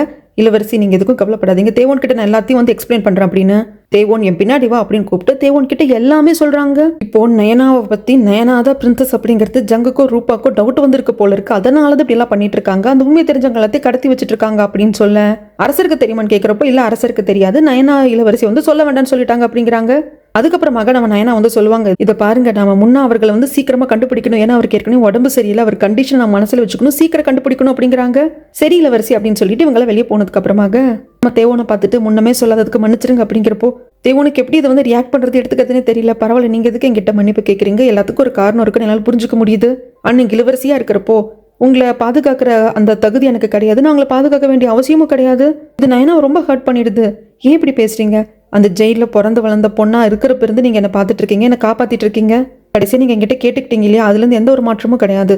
என்ன ஒருத்தவங்க ப்ரொடெக்ட் பண்றாங்க அப்படின்னா அது நீங்க தான். ஸ்டேட்டஸால நான் இளவரசி அப்படிங்கிறதுனால எதுவும் மாறிட போகிறது இல்லை அப்படிங்கிறாங்க. ஆனா நம்ம தேவோன் இன்னும் இந்த ஷாக்ல இருந்து வெளியே வரல. அதுக்கப்புறமாக இப்படி கடத்தி வச்சாங்கன்னா ஜங்கு ரூபாவும் எங்க கடத்தி வைப்பாங்க என்ன ஏதுன்னு சொல்லி விசாரிக்க சொல்லியிருப்பாங்க. அந்த இடத்துக்கு வந்து பாக்குறாங்க, ஆனா அந்த இடத்துல யாரும் இல்ல. முன்னாவை கட்டி போட்ட மாதிரி தான் இருக்கு, அதாவது ஏதோ ஒரு ஆளை கட்டி போட்டு விசாரிச்சிருக்காங்க அப்படிதான் இருக்கு. கீழே என்னமோ சவுண்ட் வருது, வந்து பார்த்தா அங்கதான் வார்டனையும் கட்டி போட்டிருக்காங்க. கேபிக்கு வந்து பிரசவம் பார்த்தாங்க இல்லைங்களா, அந்த மருத்துவ வச்சு அவங்களே கட்டி போட்டிருக்காங்க. கடைசியா சொன்னப்போ இவங்க குக்கிங் லேடின்னு சொல்லிட்டேங்க, சாரி. எங்களை வந்து கை கால் கட்டெல்லாம் அவுத்து விடுறப்போ சொல்றாங்க, எங்களை பயங்கரமா டார்ச்சர் பண்ணாங்கம்மா, உன் அம்மா சாகிறதுக்கு முன்னாடி ஏதாவது சொல்லிட்டு போனாலா விட்டுட்டு போனாலும் கேட்டாங்க, நாங்க எதுவுமே சொல்ல அப்படிங்கிறாங்க. அந்த பாட்டிமாவும் சொல்றாங்க எங்களை பயங்கர டார்ச்சர் பண்ணி கேட்டாங்க, ஆனா எதுவுமே சொல்லல அப்படிங்கிறாங்க. இவங்களுக்கு புரியாதது எதுவுமே சொல்லலன்னா அப்புறம் முன்னா இருக்கிற இடம் இவங்களுக்கு எப்படி தெரிஞ்சது அப்படிங்கிறது புரியல. அதுக்கப்புறம் அரசர் இன்னும் சில விஷயங்களை பிளான் பண்ண ஆரம்பிக்கிறாரு. கடைசியா மின்னாட்டுக்கும் இவங்க நாட்டுக்கும் ஒரு பிரச்சனை வந்தது இல்லைங்களா எல்லை பகுதியில, அப்போ இதுல ஜங் வந்து இன்வால்வ் ஆயிருந்தாரு. அதுக்கப்புறம் தான் பிரச்சனை பெருசா போச்சு. அது என்ன ஏதுன்னு அந்த ஆஃபீஸரை கூப்பிட்டு கேட்கிறப்போ, இந்த மாதிரி எனக்கு பணம் எல்லாம் கொடுத்து எல்லா பள்ளியையும் வந்துட்டு டிஃபென்ஸ் மினிஸ்டரான கிம் மேல போட சொன்னதே ஜங்கு தான் அப்படின்னு எல்லாத்தையும் சொல்றாங்க. இதெல்லாம் கேட்டதுக்கு அப்புறமாக ஜியை கூப்பிட்டு இதை வந்து ஜங்குக்கு எதிராக பயன்படுத்தணும், நாளைக்கு என்ன பண்ணலாம் ஏது பண்ணலாம் அப்படிங்கறத சொல்றேன் அப்படிங்கிறாங்க. இதுக்கு அப்புறமாக தான் ரூபா எல்லாத்தையும் சொல்லுவா, இந்த முன்னா யாரு, நாங்க ஏன் விசாரிச்சோம் அப்படிங்கறது எல்லாத்தையுமே ஜங்கு கிட்ட சொல்றா. என்னது, அப்போ அந்த நயனா இளவரசி அப்படிங்கிறப்போ ஆரம்பத்துல எனக்கு அந்த டவுட் இருந்ததுங்க. ஏன்னா இந்த கேபி பொண்ணு அரண்மனை விட்டு போறதுக்கு முன்னாடி அரசரோட ஒரு நாள் இரவு இருந்திருப்பாளோங்கிற டவுட் எனக்கு இருந்தது. பட் ஒருவேளை முன்னாவோட பொண்ணாவும் அந்த நயனா இருக்கலாங்கிற டவுட் இருந்தது. கேபியோட ஓடி போனது முன்னாவும் தானே அந்த டவுட் இருந்தது.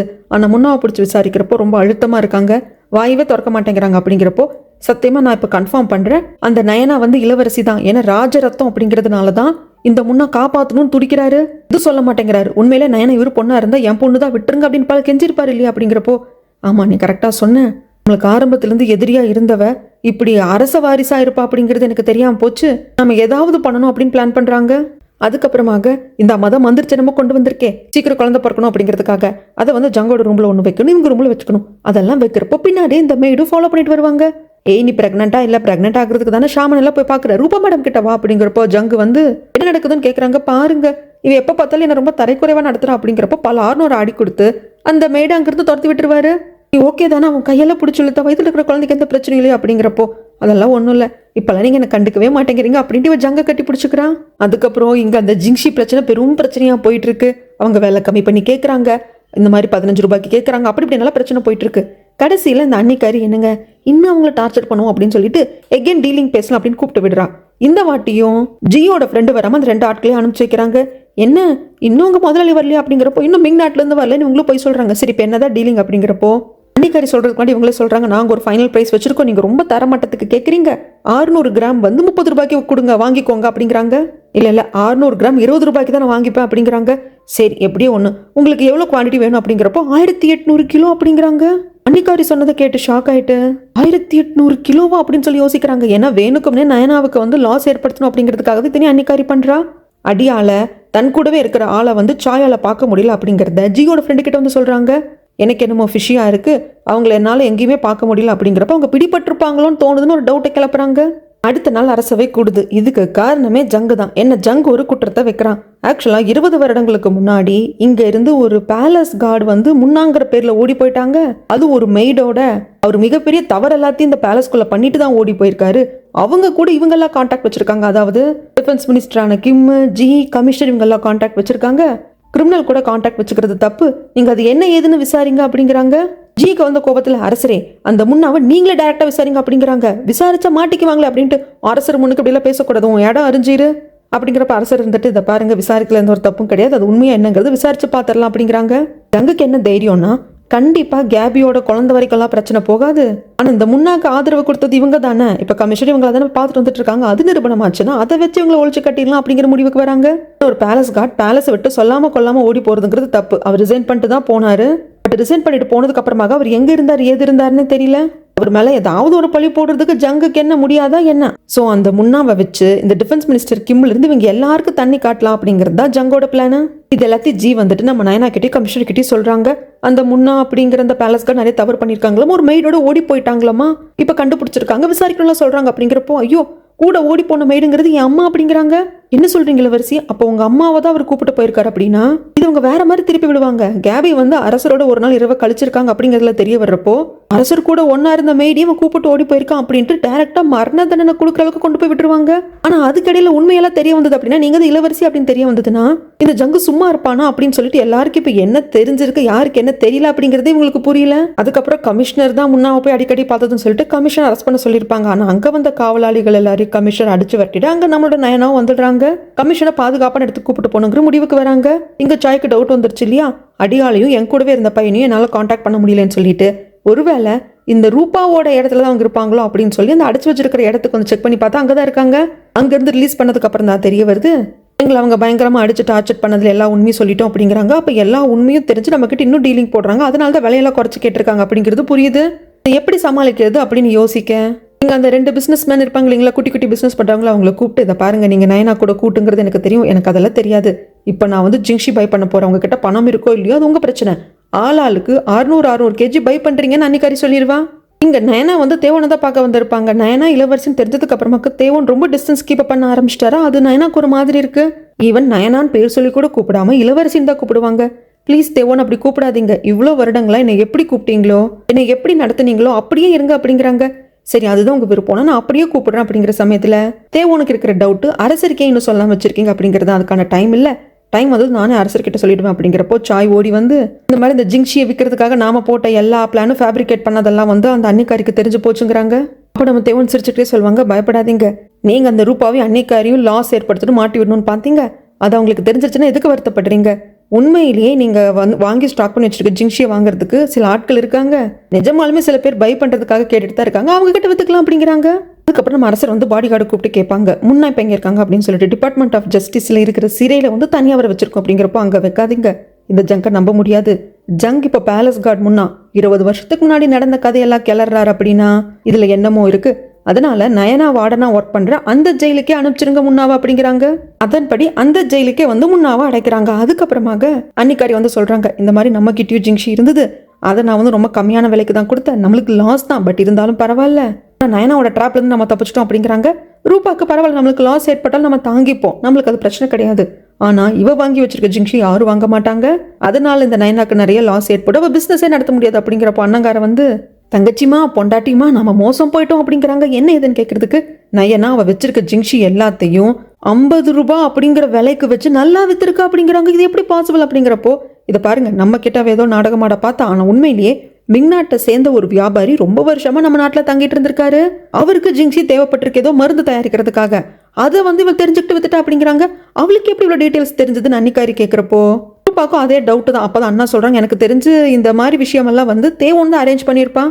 ஏன்னா ஒரு காலத்தில் பிஸ்னஸ் மேன் கூட அவ்வளோ பிஸ்னஸ் பண்ணியிருக்கான் தேவோன். இந்த மாதிரி வியாபாரிகளை பற்றி அவனுக்கு தெரிஞ்சிருக்கு அப்படிங்கிறப்ப மறுபடியும் ஏமாந்து போயிட்டோம் அப்படிங்கிற மாதிரி தான் இருக்கு ரூபாக்கு. அதுக்கப்புறமாக அரசர் வந்து நான் நயனாவை பார்க்கணும் அப்படின்னு பர்சனல் பாடி கார்டு கிட்ட சொல்கிறப்போ வர சொல்லட்டுமா அரசரே அப்படிங்கிறாங்க. இல்லை ரெடியாக நான் வெளியே தான் போய் மீட் பண்ண போறேன் அப்படின்னு பேலஸ் விட்டு வெளியே வராங்க. என்ன மீட் பண்ண வர்றது நயனாவை மட்டும் கிடையாது, அந்த இடத்துல கமிஷனர் இருப்பாங்க. எல்லாமே அரசருக்கு தெரியுது. இதை பாருங்க அரசரே, இப்பொழுதைக்கு நம்ம கிட்ட இருக்கிற ஒரே ஆள் வந்து முன்னா சார் மட்டும்தான். நான் அரசருக்கு பாய்சன் வச்சப்போ அப்ப நடந்த எல்லா விபரீதமும் இவருக்கு தான் தெரியும், இவர் வச்சு தான் நம்ம ப்ளே பண்ணி ஆகணும் அப்படிங்கிறாங்க. ஆனா கமிஷனர் சொல்றாங்க அது ரொம்ப கஷ்டம். ஏன்னா அரசருக்கு விஷம் வச்சதுல ராஜமாதாவே வந்து ஈடுபட்டிருக்கிற சமயத்துல எப்படி நம்ம அரசர் ராஜமாதாவை தண்டிக்க சொல்ல முடியும், பையன்கிட்டே அம்மாவை தண்டிக்க சொல்ல முடியுமா அப்படிங்கிறாங்க. நிஜம்தான், ஆனா ராஜமாதாவும் இதுல இன்வால்வ் ஆயிருக்காங்க அப்படிங்கறத மக்களுக்கு நம்மளால சொல்ல முடியும். ராஜமாதாக்கு பின்னாடி இருக்க ஜங்கி ரூபாயை நம்ம அரெஸ்ட் பண்ண முடியும். அது என்ன ஏதுன்னு பாருங்க அப்படின்னு ஐடியா கொடுக்குறாங்க நம்ம நயனா. இதை அரசர் யோசிக்கிறாங்க. அடுத்த நாள் அரசரை பாக்குறதுக்கு ஜங்கு வராங்க.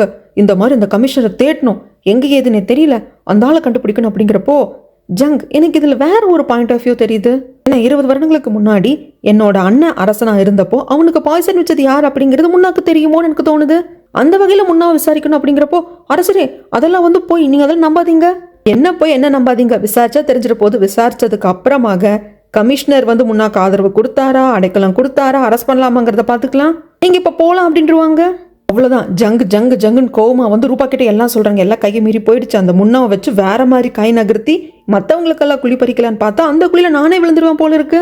என்னங்க சொல்றீங்க அப்படிங்கிறாங்க. இல்ல இறந்து போன அரசர் இருக்காரு இல்லையா, அவருக்கு பாய்சன் வச்சது முன்னாக்கு ஏதாவது தெரியும், அதை பத்தி விசாரிக்கலாம் அப்படிங்கிறாரு இப்ப இருக்கிற அரசர்.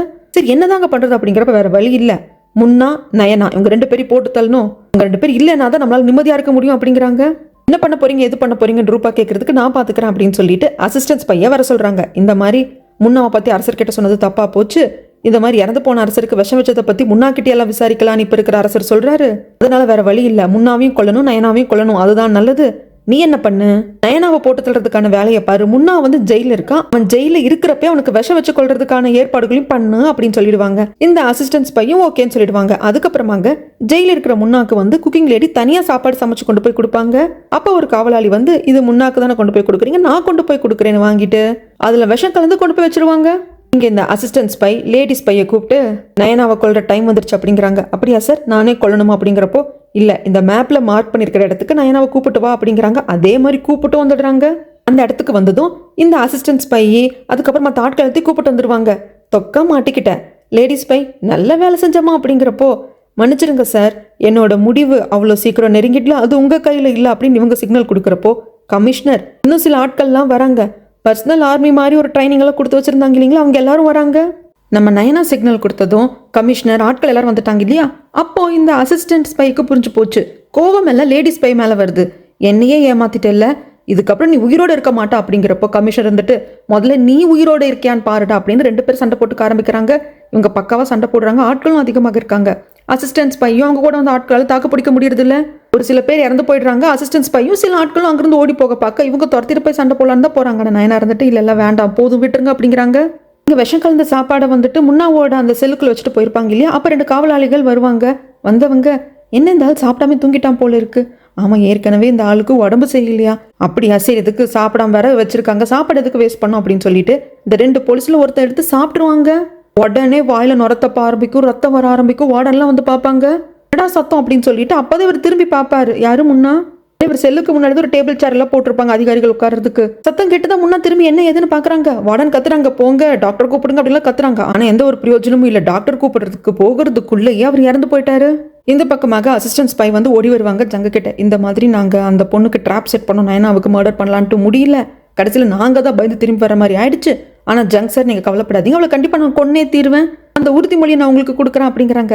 அது இருக்கட்டும், முன்னாவுக்கு என்ன பண்ணீங்க அப்படிங்கிறப்போ இல்ல முன்னா கண்டிப்பா செத்துருப்பான், அவனோட சாப்பாடுல பாய்சன் வைக்கிறதுக்கான ஏற்பாடெல்லாம் பண்ணிட்டேன், அவன் ஜெயிலுக்குள்ள வந்து இறந்து போயிட்டா அப்படிங்கிற நியூஸ் வரும் அப்படிங்கிறாங்க. ஆனா இங்க முன்னா அவங்க சாகல, ஆனா முன்னாக்கு வச்ச சாப்பாடுல தான் விஷம் இருக்கு அப்படிங்கிறப்போ முன்னாவுக்கு தனியா சமைச்சுதான் கொண்டு போய் கொடுப்பாங்க குக்கிங் லேடி. அவங்கள கூப்பிட்டு விசாரிக்கிறாங்க. எனக்கு எதுவும் தெரியாதுங்க, நான் சாப்பாடு சமைச்சு எடுத்துட்டு போனேன், அப்போ ஒரு காவலாளி வந்தாங்க, நான் கொண்டு போய் முன்னாவுக்கு கொடுக்குறேன் அப்படின்னு சொல்லி வாங்கிட்டு போனாங்க அப்படிங்கிறாங்க.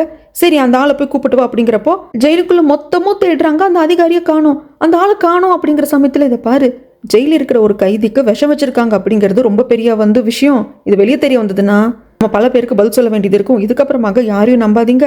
நீங்க சமைச்சிங்கன்னா முன்னாக்கு நீங்களே கொண்டு போய் சாப்பாடு கொடுங்க, இல்லைன்னா என்ன கூப்பிடுங்க அப்படிங்கிறாங்க. இந்த பக்கம் அந்த லேடிஸ் பை கிட்ட நம்ம நயனா சொல்றாங்க, இதை பாருமா, இதுக்கப்புறமாக்க அந்த அசிஸ்டன்ஸ் பையோட மொத்த கோவமும் உன் தான் திரும்ப, நீ கொஞ்சம் பார்த்து ஜாக்கிரதையாயிரு, முடிஞ்ச அளவுக்கு நீ அவங்க கண்ணில் படாம இருக்கிறது நல்லது அப்படிங்கிறாங்க.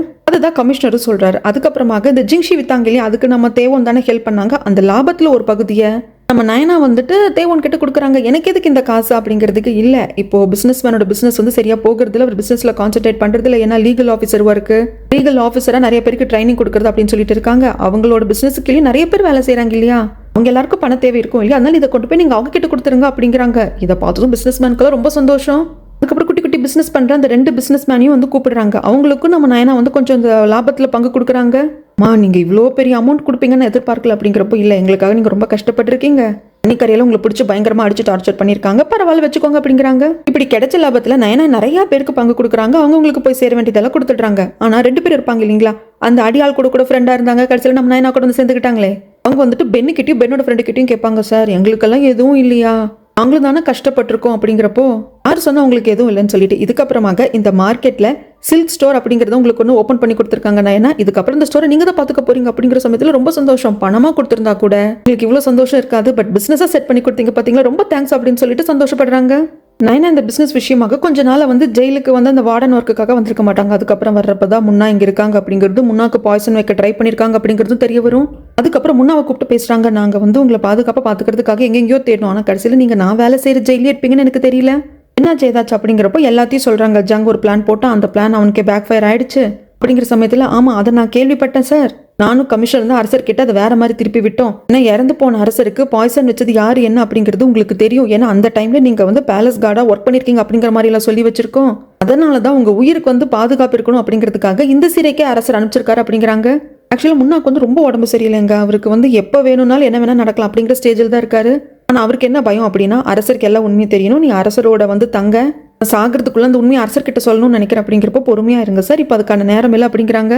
அதுக்கப்புறம் நயனா வெளியே வந்து லேடிஸ் பையை கூப்பிட்டு, இந்த மாதிரி முன்னா அவங்க இந்த ஜெயில தான் இருக்காங்க, அரசருக்கு எல்லாம் தெரியும், ஆனா முன்னாக்கு யாரோ பாய்சன் வைக்க ட்ரை பண்ணிருக்காங்க, ஆனா முன்னா அந்த சாப்பாட்டை சாப்பிடல, இதை போய் எப்படியாவது அரசருக்கு தகவல் கொடுத்துரு அப்படிங்கிறாங்க. பர்சனல் பாடி கார்டு கிட்ட சொல்ல அவர் வந்துட்டு அரசர்கிட்ட சொல்றாங்க.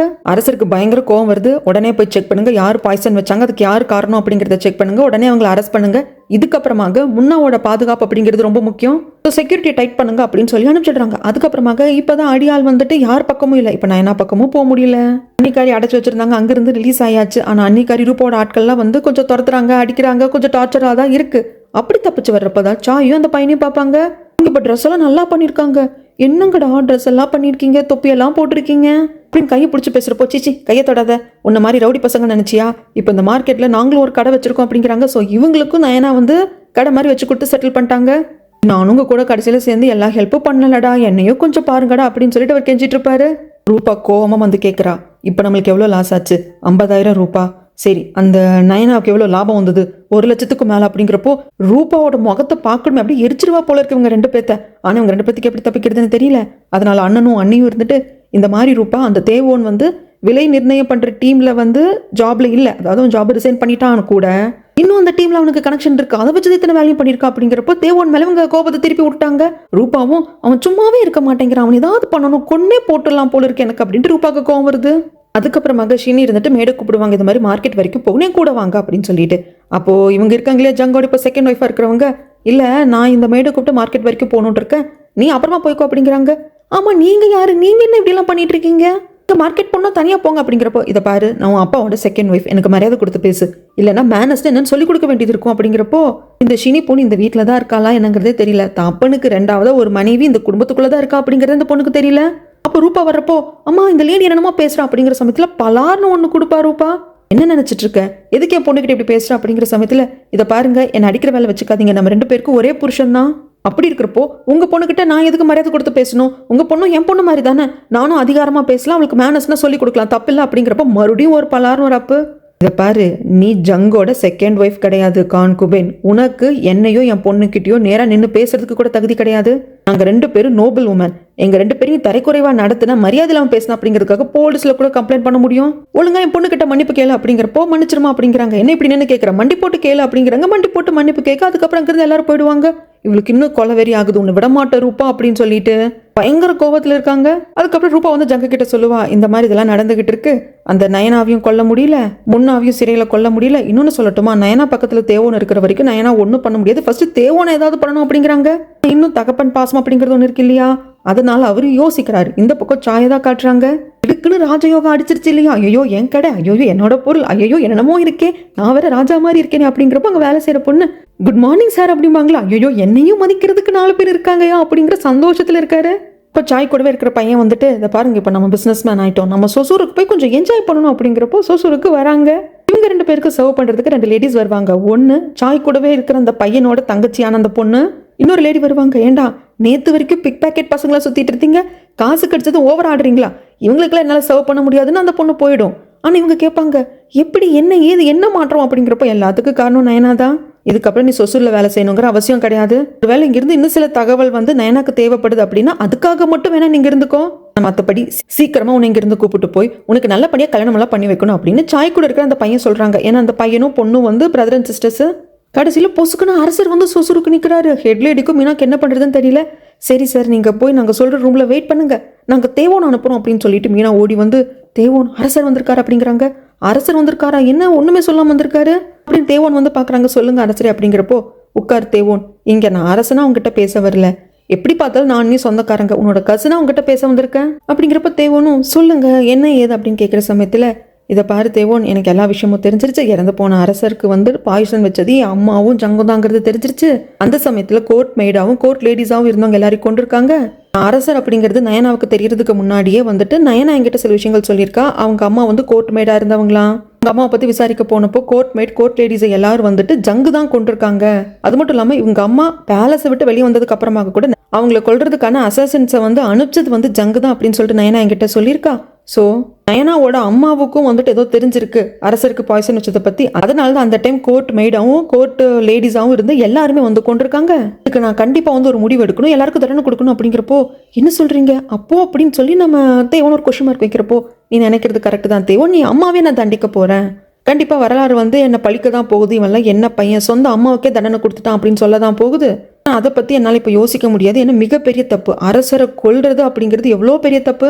அதுவும் போர்க்காலத்துல நிகழ்ந்தா பரவாயில்ல, எதிரி நாட்டு அரசன் வந்தா 2 பேரும் போர் புரிஞ்சாங்க அப்படி செத்து போனாங்க அப்படின்னா அது வீர மரணம். ஆனா வஞ்சம் வச்சு விஷம் வச்சு கொண்டிருக்காங்க அப்படிங்கிறப்போ அது எவ்வளோ பெரிய தேச துரோகம். நான் என் அம்மாவுக்கு பையன், ஆனா இந்த நாட்டுக்கே நான் தான் அப்பா மாதிரி, எல்லாருக்குமே நியாயம் வழங்குற இடத்துல இருக்கேன். ஆனா ஒரு பையனா கண்டிப்பா அது எனக்கு பாவம் தான். எங்க அம்மாவுக்கு நான் தண்டனை கொடுக்குறப்போ, இல்ல எங்க அம்மாவுக்கு வந்து மரண தண்டனை கொடுங்கன்னு நான் சொல்றப்போ, ஒரு பையனா அது எனக்கு பாவம் தான். மனசு எந்த நிலைமையில இருக்குன்னு எனக்கு தெரியல, அதுக்கு நான் நிறைய விஷயங்கள் பண்ண வேண்டியது இருக்கு, அதுக்கு நீ என் கூட உறுதுணையா இருக்கணும் அப்படின்னு இதை பத்தி தான் பேச வந்திருப்பாங்க. இது ஏன் நம்ம தேவன் கிட்ட பேசணும் அப்படின்னா, தண்டனை கொடுக்க போறது ஜங்குக்கும் தான். ஜங்கு தேவனோட அப்பா தான் இல்லையா, அதுக்காக நம்மளோட தேவனும் நைட் ஃபுல்லாக யோசிச்சதுக்கு அப்புறமாக அடுத்த நாள் அரசரை போய் பார்க்குறாங்க. அரசரே, நீங்கள் நேற்று நைட் வந்து பேசுறதை பற்றி நான் யோசித்தேன், நீங்கள் என்ன சொன்னாலும் அது எனக்கு சம்மதம், உங்களுக்கு நான் உதவியோ உறுதுணையாக இருக்கேன் அப்படிங்கிறாங்க. பாத்தியா தேவன், நம்ம 2 பேரோட நிலைமை எப்படி இருக்குன்னு, நம்மளுக்கு உயிர் கொடுத்தவங்களையே நாம் தண்டிக்க வேண்டியதாக இருக்குது. ஆனால் இருந்தாலும் நியாயத்தின் பக்கம் தான் நிற்கணும். உனக்கு நான் வந்து ஒரு புது பொசிஷன் கொடுக்குறேன், உன்னை ஸ்பெஷல் ப்ராசிக்யூட்டராக நான் அப்பாயிண்ட் பண்ணுறேன். அதன் வகையில் இவங்க என்னென்ன கிரிமினல் வேலையெல்லாம் பண்ணியிருக்காங்க அப்படிங்கிறது எல்லாத்தையும் நீ தரோவாக விசாரிக்கலாம். அதுக்கு நீ எங்கே வேணால் போகலாம், யாரை வேணால் விசாரிக்கலாம், உனக்குன்னு எந்த ஒரு தடையும் கிடையாது. இந்த கேஸ் ஃபைல வேணா நீ எடுத்து பார்க்கல, யாரும் உன்னை தடுத்து நிறுத்த முடியாது அப்படிங்கிற பவர் கொடுக்குறாங்க. இந்த ஜங்கோட செகண்ட் ஒய்ஃப் அடங்குற மாதிரி இல்லை. இதுக்கப்புறமாக எனக்கு குழந்தை மட்டும் பார்த்தா எனக்கு குழந்தையும் வேணும், ஜங்கோட குழந்தையும் நான் வயிற்றுல சுமக்கணும். ஆனால் ஜங்கோட வீட்டுக்கே நான் தான் எஜமானியா இருக்கணும். இப்போ எஜமானியா இருக்கிறது ஜங்கோட லீகல் ஒய்ஃப் தான், அவ இடத்துக்கு நான் வரணும் அப்படிங்கிறாங்க. அதுக்கு பெரிய பெரிய ரிச்சுவல்லாம் பண்ணணும்னு சொல்லிட்டு இந்த ஷாமன் ஏதோ ரிச்சுவல்லாம் பண்ணுவாங்க. அதை பண்ணிக்கிட்டே இருக்கிறப்போ ரூபாவோட பெயிண்டிங் எல்லாம் மாட்டி வச்சிருப்பாங்க. கரெக்டாக அதை பார்த்து அம்பை வந்து விடு அப்படிங்கிறாங்க. இந்த பொண்ணுக்கு வந்து மிஸ் ஆகுது, அதை ஷாமனே பண்றாங்க. அதுக்கப்புறமாக இந்த லேடி பண்றா. அதுக்கப்புறமாக மந்திரிச்சு ஒரு பொம்மையை கொடுப்பாங்க. இதுதான் வந்துட்டு அந்த ரூபா. உனக்கு எவ்வளோ கோவம் இருக்குமோ அந்த ரூபா மேலே, அது எல்லாத்தையும் இந்த பொம்மை மேலே காட்டு அப்படிங்கிறப்போ வீட்டுக்கு வந்ததுக்கு அப்புறமாக என்னையாடி டார்ச்சர் பண்ண அப்படின்னு சொல்லிட்டு அந்த ஆணி மாதிரி இருக்கும், அந்த ஆணியை வச்சு அந்த பொம்மையை வந்துட்டு அப்படியே போட்டு பயங்கரமாக வந்து பின் பண்ணிக்கிட்டே இருப்பாங்க. சாவடி சாவு, என்னையாடி டார்ச்சர் பண்ண அப்படின்னு சொல்லிட்டு பண்ணிட்டு இருப்பாங்க. அந்த செகண்டே வந்து நம்ம தேவோன் நிறைய போலீஸ் அதிகாரிகள வருவாங்க. ஃபர்ஸ்ட் தேவோன் வந்து ஜங்கு கிட்ட வந்துட்டு, இது பாருங்க, இதுக்கப்புறமாக இந்த வீட்டை விட்டு வெளியே போகிறதுக்கு உங்களுக்கு எந்த ஒரு அதிகாரமும் கிடையாது, உங்களை நாங்கள் ஹவுஸ் அரெஸ்ட் பண்ணுறோம், நீங்கள் பேலஸ்க்கும் போக முடியாது. தேவோன் ஏன்டா எதுக்கடா அப்படின்னு கேட்குறப்போ, ஏன்னா இறந்து போன அரசருக்கு பாய்சன் வச்ச விவகாரத்தில் உங்கள் மேலே சந்தேகம் இருக்கு, அதை விசாரிக்கணும், அதுக்காக அப்படின்னு சொல்லிட்டு இந்த ரூபாவை அரெஸ்ட் பண்ணுறாங்க. நீ என்ன தைரியம் தான் அரெஸ்ட் பண்ணுவா அப்படிங்கிறப்போ அண்ணங்கார பக்கத்தில் வந்து ரூபா அமைதியாரு. இப்போ தேவோன் சும்மா தேவோனா வரல, ஸ்பெஷல் ப்ராசிக்யூட்டரா வந்திருக்கான் அப்படிங்கிறாங்க. இது எப்ப நடந்ததுங்கிற மாதிரி தான் இருக்கும் நம்ம ரூபாக்கு. வெளியே வந்து கத்துன்னு கத்துறான், என்னங்க வாங்க என்னை காப்பாத்துங்க அப்படின்னு சொல்லிட்டு ஜங்குக்கு கேக்குது. ஆனா வெளியே வர முடியாம உட்காந்துருக்காங்க. இப்படி அரெஸ்ட் பண்ணிட்டு போகிறத பார்த்த இந்த லேடி இருந்துட்டு, ஐயோ என் சாபம் அவ்வளோ பவர்ஃபுல்லா உடனே நடக்குது அப்படிங்கிற மாதிரி தான் பாப்பா. இப்படி தேவோன்னு திடீர்னு ஸ்பெஷல் ப்ராசிக்யூட்டர் ஆக்கிட்டாங்க இல்லைங்களா, அது அரண்மனையில் இருக்கிற சில அதிகாரிகளுக்கு பிடிக்கிறது இல்லை. ஜிகிட்டே வந்து கம்ப்ளைண்ட் பண்றாங்க, என்ன சார் சும்மா அவனுக்கு பாட்டுக்கு ஒரு பொசிஷனா தூக்கி கொடுத்துக்கிட்டே இருக்காங்க, ஜங்கு கொடுத்தாங்க இப்ப அரசர் கொடுக்குறாங்க, என்ன ஏது அப்படிங்கிறதுக்கு. இதை பாருங்க, அரசர் கொடுத்துருக்காருன்னா அதுக்கு ஒரு காரணம் இருக்கும், இங்க அரசரை நம்புங்க அப்படின்ட்டு வராங்க. இங்க டைரக்டா வந்து இந்த ரூபாவை விசாரிக்கிறது நம்ம தேவன் தான். சொல்லுங்க, அரசருக்கு எதுக்கு பாய்சன் வச்சுங்க அப்படிங்கிறப்போ வாயை மூடுறா. யார் பாய்சன் வச்சா, என்ன தெரிஞ்சு நீ பேசிட்டு இருக்க, அதெல்லாம் நான் ஒன்றும் பண்ணல. சரி, அரசர் இறந்து போன சமயத்துல அப்போ பேலஸ் மெய்டா இருந்தவங்க, கோர்ட் லேடியா இருந்தவங்க எல்லாரும் ஒவ்வொன்னா வந்து டார்ச்சர் செய்யப்பட்டு இறந்து போயிருக்காங்க, அதுக்குப்படி நீங்க தாங்க இருக்கீங்க அப்படிங்கிறப்போ வாயை மூடு அப்படின்னு சொல்லிட்டு கத்துன்னு கத்துறா. அதுக்கு ஆதாரம் இருக்கு அப்படின்னு சொல்லிட்டு நம்ம அரசரோட பர்சனல் மேட கூப்பிடுறாங்க. சொல்லுங்கம்மா, நீங்க வந்து இத்தனை வருடங்களுக்கு முன்னாடி இந்த டேட் இந்த வருஷத்துல சொல்லி அந்த டைம்ல உங்களை வந்து டார்ச்சர் பண்ணாங்களா அப்படிங்கிறப்போ, ஆமா என்ன டார்ச்சர் பண்ணாங்க, ராஜமாதாவோட சாம்பருக்கு கூப்பிட்டு போய் டார்ச்சர் பண்ணாங்க, அந்த சமயத்தில் டார்ச்சர் பண்ணது ஜங்கு தான், அங்க நான் இந்த ரூபாவையும் பார்த்து அப்படிம்பாங்க. இது மற்ற அமைச்சர்கள் மூலியமாக ராஜமாதாக்கு தெரிய வருது, இந்த மாதிரி அந்த ரூபாவை அரெஸ்ட் பண்ணிட்டாங்க, ஜங்க வந்து ஹவுஸ் அரெஸ்ட் பண்ணிட்டாங்க அப்படி உடனே அரசரை பார்க்க வராங்க. ஏன் ஜங்க மட்டும் ஹவுஸ் அரெஸ்ட்ல வச்சிருப்பாங்க அப்படின்னா, ஜங்கு வந்து விஷம் கொடுத்துருக்காங்க அப்படின்னா அதுல ராஜமாதாவும் இருக்காங்க, அதை இன்னும் கரெக்டா ப்ரூவ் பண்ண முடியல, அதனால தான் அவங்கள ஹவுஸ் அரெஸ்ட்ல வச்சுட்டு பேலஸ் மெய்டையும் கோர்ட் லேடியும் அந்த சமயத்தில் ஒவ்வொன்றா இறந்ததுக்கு பின்னாடி இருக்கிறதுக்கு ரூபா தான் அப்படிங்கிறதுனால ரூபாவை அந்த விஷயத்துக்காக அரெஸ்ட் பண்ணி விசாரிச்சுட்டு இருக்காங்க. அது மட்டும் இல்லாமல் உங்களையும் ஜங்கையும் நான் கூட விசாரிக்க வேண்டி வரும், ஏன்னா அரசருக்கு வச வச்சதில் உங்க மேலேயும் வந்துட்டு எனக்கு சந்தேகம் இருக்கு, அதை ப்ரூவ் பண்றதுக்கான எவிடன்ஸ் தேடிட்டு இருக்கு அப்படிங்கிறப்போ, என்ன நினைச்சிட்டு இருக்க, இவ்வளோ பழி போட்டுட்டு இருக்க, அதெல்லாம் நாங்கள் ஒன்றும் பண்ணல அப்படிங்கிறாங்க. அம்மா, என்ன இந்த அரியணையில் ஏற்றுறதுக்காக நீ என்னென்ன வேலை பண்ண அப்படிங்கிறது எனக்கு தெரியுமா, எல்லாமே நீ பண்றதுக்கு ரெடியா இருந்தேன்னா அதுக்கான தண்டனை ஏத்துக்கிறதுக்கும் ரெடி ஆயிடுமா, நான் பின்வாங்குறதா இல்லை, சாப்பிட மாட்டேன், கொல்ல மாட்டேன், அது பண்ண மாட்டேன், இது பண்ண மாட்டேன், மருந்து எடுத்துக்க மாட்டேன், உன்னை நீயே வருத்திக்கிட்டா கூட இந்த வாட்டி நான் பின்வாங்கிறதா இல்லை அப்படின்னு சொல்லிடுவாங்க. ராஜமாதா அப்படியே நொந்து போய் வர்றப்போ அப்படியே தடுமாறி விழுவாங்க. அவ்வளோதான், எல்லாம் கையமீறி போயிடுச்சுன்னு ஒன்றுமே பண்ண முடியாதுன்னு ராஜமாதாக்கு புரிஞ்சு போச்சு. அதுக்கப்புறம் ஒரு ஆளை கூப்பிட்டு இந்த அசிஸ்டன்ட் ஸ்பை வந்து விசாரிக்கிறாங்க. இவங்க யார் அப்படின்னா, கேபி வந்து நிறமாச கர்ப்பிணியா வயிற்றுல கத்தி குத்துப்பட்டு வந்து இருப்பாங்க இல்லைங்களா, அப்போ அவங்கள வார்டன் வந்து ரூம்ல கொண்டு வந்து படுக்க வைப்பாங்க, மருத்துவச்சை கூப்பிட்டு வைத்தியம் பார்க்க சொல்லுவாங்க, அதாவது பிரசவம் பார்க்க சொல்லுவாங்க. அப்போ கூடவே ஜெயில் கார்டு ஒருத்தங்க இருந்துகிட்டே இருந்திருப்பாங்க, அவரு தாங்க இவரு. எப்படியோ அவரை கண்டுபிடிச்சு கூப்பிட்டு விசாரிக்கிறப்போ, இந்த மாதிரி ஒரு பொண்ணை பெற்று போட்ட அந்த அம்மா செத்து போச்சு, அந்த அம்மா ஏதாவது விட்டுட்டு போச்சா, ஏதாவது லெட்டர் நோட் அந்த மாதிரி அப்படிங்கிறப்போ, அதெல்லாம் எனக்கு தெரியல, ஆனா அந்த வார்டன் கையில வந்து 2 ஜேடு மோதிரம் ஒரு ஹேர்பின் வச்சு பார்த்துட்டு இருந்தார், அதை நான் பார்த்தேன், அதை நான் வித்து கொடுக்கட்டுமான்னு கூட கேட்டேன், அதுக்கு சொந்தமான அம்மாவும் செத்து போச்சு, அந்த குழந்தையும் பச்சை குழந்தை, இதெல்லாம் அதுக்கு இருக்குன்னே தெரியாது, நான் வேணும் வித்து கொடுக்கட்டுமா, காசை பங்கிக்கலாம் அப்படின்னு சொல்லி நான் கேட்டேன். அவர் ஐயோ முடியாது, அந்த அம்மா அந்த குழந்தைக்காக விட்டுட்டு போயிருக்கிற சொத்து அந்த குழந்தை வளர்ந்ததுக்கு அப்புறமாக கொடுப்பேன்னு வார்டன் சொன்னாங்க அப்படிங்கிறாங்க. இதுதான் அந்த ஹேர்பினா, இந்த மாதிரி தான் இருந்தது அப்படிங்கிறப்போ, ஆமா இதே மாதிரி தான் இருந்தது, எனக்கு நல்லா ஞாபகம் இருக்கு, நான் அப்ப பார்த்ததே கண்டுபிடிச்சிட்டேன், இது பயங்கர விலை மதிப்புள்ளது, நோபல் பர்சன்ஸ் கிட்ட தான் இருக்கும் அப்படிங்கிறத கண்டுபிடிச்சிட்டேன் அப்படிங்கிறாங்க. ஸோ கன்ஃபார்மே ஆயிடுச்சு, நயனா வந்து இளவரசி தான் சொல்லிட்டு. ஏன்னா இந்த ஹேர்பினை வந்து இந்த அசிஸ்டன்ட் ஸ்பை கிட்ட கொடுத்ததே ரூபா தான். இது வந்து அரசர் கூட ஒரு நாள் இரவ கழிச்ச பெண்ணுக்கு வந்து டோக்கனா கொடுப்பாங்க. இது கேபி கிட்ட இருந்திருக்கு அப்படின்னா அப்ப கேபி அரசரோட இருந்திருக்கான்னு அர்த்தம். ஆனாலும் பேலஸ் கார்ட் முன்னா கூட போயிருக்கா அப்படிங்கிறப்போ நயனாவோட அப்பா வந்து அரசரா, அதாவது இறந்து போன அரசரா இல்ல முன்னாவான்னு தெரியல, அதை கண்டுபிடின்னு சொல்லியிருப்பாங்க. இப்போ அது கிளியர் ஆயிடுச்சு. ஆனா இப்போ இது ரூபா கிட்ட சொல்ல முடியாது, ரூபா வந்து கஸ்டடியில் இருக்காங்க, அதனால ஜங்கு கிட்ட சொல்லலான்னு வராங்க. ஆனா அதிகாரிகள்லாம் இருக்காங்க, உள்ள வரவே முடியல. ஆனா எப்படியோ அவங்கள எங்க அடிச்சு போட்டு உள்ள வந்துட்டாரு. கன்ஃபார்மே ஆயிடுச்சு ஜங் சார், முன்னா வந்து நயனாவோட அப்பா கிடையாது, அரண்மனை விட்டு போகிறப்ப கேபி வந்து பிரெக்னெண்டா தான் இருந்திருக்காங்க, அரசரோட குழந்தைய சுமந்துட்டு இருக்காங்க, நான் இதெல்லாம் கண்டுபிடிச்சு அப்படின்னு எல்லாத்தையும் டீட்டெயிலாக சொல்றாங்க. இப்போ என்ன சார் பண்றது, நயனா இளவரசி அப்படிங்கிறப்போ ஜங்கால வீட்டை விட்டு வெளியே வர முடியாது, நான் ஒரு லெட்டர் கொடுக்குறேன், அது ராஜமாதா கிட்ட கொண்டு போய் சேர்த்துட்டு அப்படிங்கிறப்போ இவரும் சரி வாங்கிட்டு போயிட்டு ராஜமாதாவோட பர்சனல் பாடி கார்டு கிட்ட கொடுத்துட்றாங்க. அவரு ராஜமாதா கிட்ட கொடுக்க அந்த லெட்டர்ல எல்லாமே இருக்கு. நயனா கேபியோட பொண்ணு, கேபி அரசரோட ஒரு நாள் இரவு இருந்திருக்கா, அதுக்கான ஹேர்பின் வந்து கேபி கிட்ட இருந்திருக்கு அப்படின்னு முதற்கொண்டு எல்லாத்தையுமே வந்து லெட்டர் எழுதியிருக்காங்க. இதை வந்து ராஜமாதா படிக்கிறப்ப ராஜமாதாக்கு ஞாபகம் வருது. ஏன்னா நயனாவை கூப்பிட்டு இந்த ஹேர்பின்னை பத்தி ஏதாவது விசாரிமா, நீ இருக்கிற அதாவது வேலை செய்யற ஜெயில் அது கிடைச்சதுன்னப்போ நயனா அப்படி ஷாக் ஆயிருப்பா இல்லையா, அது எல்லாமே ராஜமாதாக்கு ஞாபகம் வருது. உடனே பர்சனல் பாடி கார்டை கூப்பிட்டு நயனாவை கூப்பிட்டு வாங்க, உடனே கூப்பிட்டு வாங்க, அவ வர மறுத்தா இழுத்துட்டு வாங்க அப்படிங்கிறாங்க. இவரும் ஆட்களை கூப்பிட்டு வந்து நிற்பாங்க. ராஜமாதா கூப்பிடுறாங்க, வாங்க போலாம் அப்படிங்கிறப்போ நயனா யோசிக்கிறாங்க. அந்த சமயத்துல இல்ல நீங்க அவங்களை கூப்பிட்டு போக முடியாதுன்னு லேடிஸ் பை வாழ உருவம் வந்து எல்லாரும் கத்தி எடுத்து வச்சிருவாங்க. இதை பாருங்க, பிரச்சனை இல்லாமல் வந்தா நல்லதுன்னு பாடி கார்டு சொல்றப்போ சரி எல்லாரும் அமைதியா இருங்க நான் வர்றேன்னு நயனா போறா. உடனே இந்த லேடிஸ் போயிட்டு கமிஷனர் கிட்ட சொல்ல கமிஷன் வந்து தேவன் கிட்ட சொல்லுவாங்க இந்த மாதிரி ராஜமாதா கூப்பிட்டு விட்டுருக்காங்க. எப்பவுமே ராஜமாதா கூப்பிட்டு விட்டாங்கன்னா ராஜமாதாவோட பர்சனல் பாடிகார்டு வந்து அமைதியா வா நயனா தான் கூப்பிட்டு போவாங்க. இந்த வாட்டி ஆட்களோட வந்து கூப்பிட்டு போயிருக்காங்க. எனக்கு அதுதான் பயமா இருக்கு. அப்படிங்கிறப்போ ஒருவேளை நயனா தான் இளவரசிங்கிறது ராஜமாதாக்கு தெரிஞ்சிருக்குமோ? அப்படி தெரிஞ்சிருந்தா நம்ம தாமதிக்கவே கூடாது, அரசர்கிட்ட சொல்லணும். நயனாவோட உயிர் காபத்தாயிடும் அப்படின்னு சொல்லிட்டு அரசர்கிட்ட சொல்ல வராங்க. ஆனா இப்போ கூட அரசர்கிட்ட வந்துட்டு நயனா வந்து இளவரசி அப்படிங்கறத சொல்றது இல்லை. அதுக்கு பதிலாக ராஜமாதா நயனாவை கூப்பிட்டு போயிட்டாங்க அப்படின்னதும் நினைச்ச நயனா வச்சுதான் எங்க அம்மா என்ன கார்னர் பண்ணுவாங்க.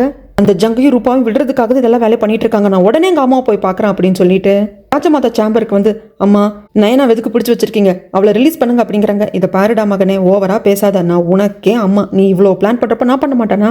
அரசருக்கு கோவம் வந்துடுது. வெளியே இருக்கிற தன்னோட பர்சனல் பாடி கார்டை கூப்பிட்டு உடனே பேலஸ் முழுக்கவும் தேடுங்க, ராஜமாதாவோட பர்சனல் பாடி கார்டு எங்க இருக்காங்கன்னு தேடுங்க, நயனாவை காப்பாத்துங்க. அப்படிங்கிறப்போ இப்படிலாம் நீ பண்ண அப்படின்னா நயனாவை நான் கொன்னுடுவேன், நயனா உயிரோட நான் விடணும் அப்படின்னா ஃபர்ஸ்ட் ஜங்கையும் ரூபாவையும் ரிலீஸ் பண்ணு அப்படிங்கிறாங்க. இப்படிதான் கார்னர் பண்ணுவாங்கன்னு அரசருக்கு தெரியும். அதே மாதிரி பண்றாங்க. இங்க சீன் அப்படியே கட் பண்ணா நயனாவை பேலஸ்குள்ளேயே தாங்க எங்கேயோ அடைச்சு வச்சிருக்காங்க. அந்த இடத்துக்கு ராஜமாதா வராங்க. வந்தவங்க பர்சனல் பாடிகார்டை பார்த்து நீ வெளியே போ, நான் இவகிட்ட தனியா பேசணும்னு சொல்லி அப்படியே நயனாவை பார்ப்பாங்க. நான் உங்ககிட்ட உனக்கு ஏதாவது பிரச்சனைனா என்கிட்ட வா, என்கிட்ட சொல்லு, உனக்கு ஏதாவதுன்னா என்கிட்ட வந்து சொல்லுன்னு சொன்ன பார்த்தியா, அதெல்லாம் உண்மையான சத்தியமான வார்த்தை. மேல இருந்த அக்கறையிலையும் அன்புலையும் சொன்னது. ஆனா அதெல்லாம் நீ கேரே பண்ணிக்கல. ஏன்னா எல்லா பிரச்சனையும் உருவாக்குனது நீ எதிரிக கூட சேர்ந்துக்கிட்டு எனக்கு எதிராக குழி பறிச்சவளே நீதான். அப்படிப்பட்ட உங்ககிட்டயே நான் கருணையை காட்டியிருக்கேன் அப்படின்னு பலார்னு ஒன்று கொடுப்பாங்க. அதுக்கப்புறமாக உன் அம்மா இப்படி செத்தான்னு தெரியணும்ல, அதே மாதிரிதான் நீ சாக போற.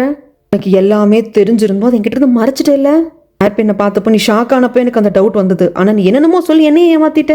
உங்ககிட்ட காட்டின பாசத்தையும் கருணையும் நீ மிஸ்யூஸ் பண்ணிட்ட. உன்னை ஏதாவது பண்ணா தேவனுக்கு பயங்கர கோவம் வரும். என்னை என்ன வேணா பண்றதுக்கு, ஏன் என் தலையை துண்டாக்குறதுக்கு கூட தேவன் துணிவா அப்படிங்கிறது எனக்கு தெரியும். அதை பத்தி எனக்கு கவலை கிடையாது. என்ன வேணும்னாலும் நடக்கட்டும், ஆனா என்ன நடந்தாலும் உன்னை நான் இங்கிருந்து உயிரோட விட போறது இல்லை. அப்படிங்கிறப்போ நம்ம நயனாக்கே ஷாக்கிங்கா இருக்கும். இதுக்கப்புறம் என்ன நடந்தது அப்படிங்கறத அடுத்த பார்ட், ஃபைனல் பார்ட்ல வந்து சொல்றேங்க.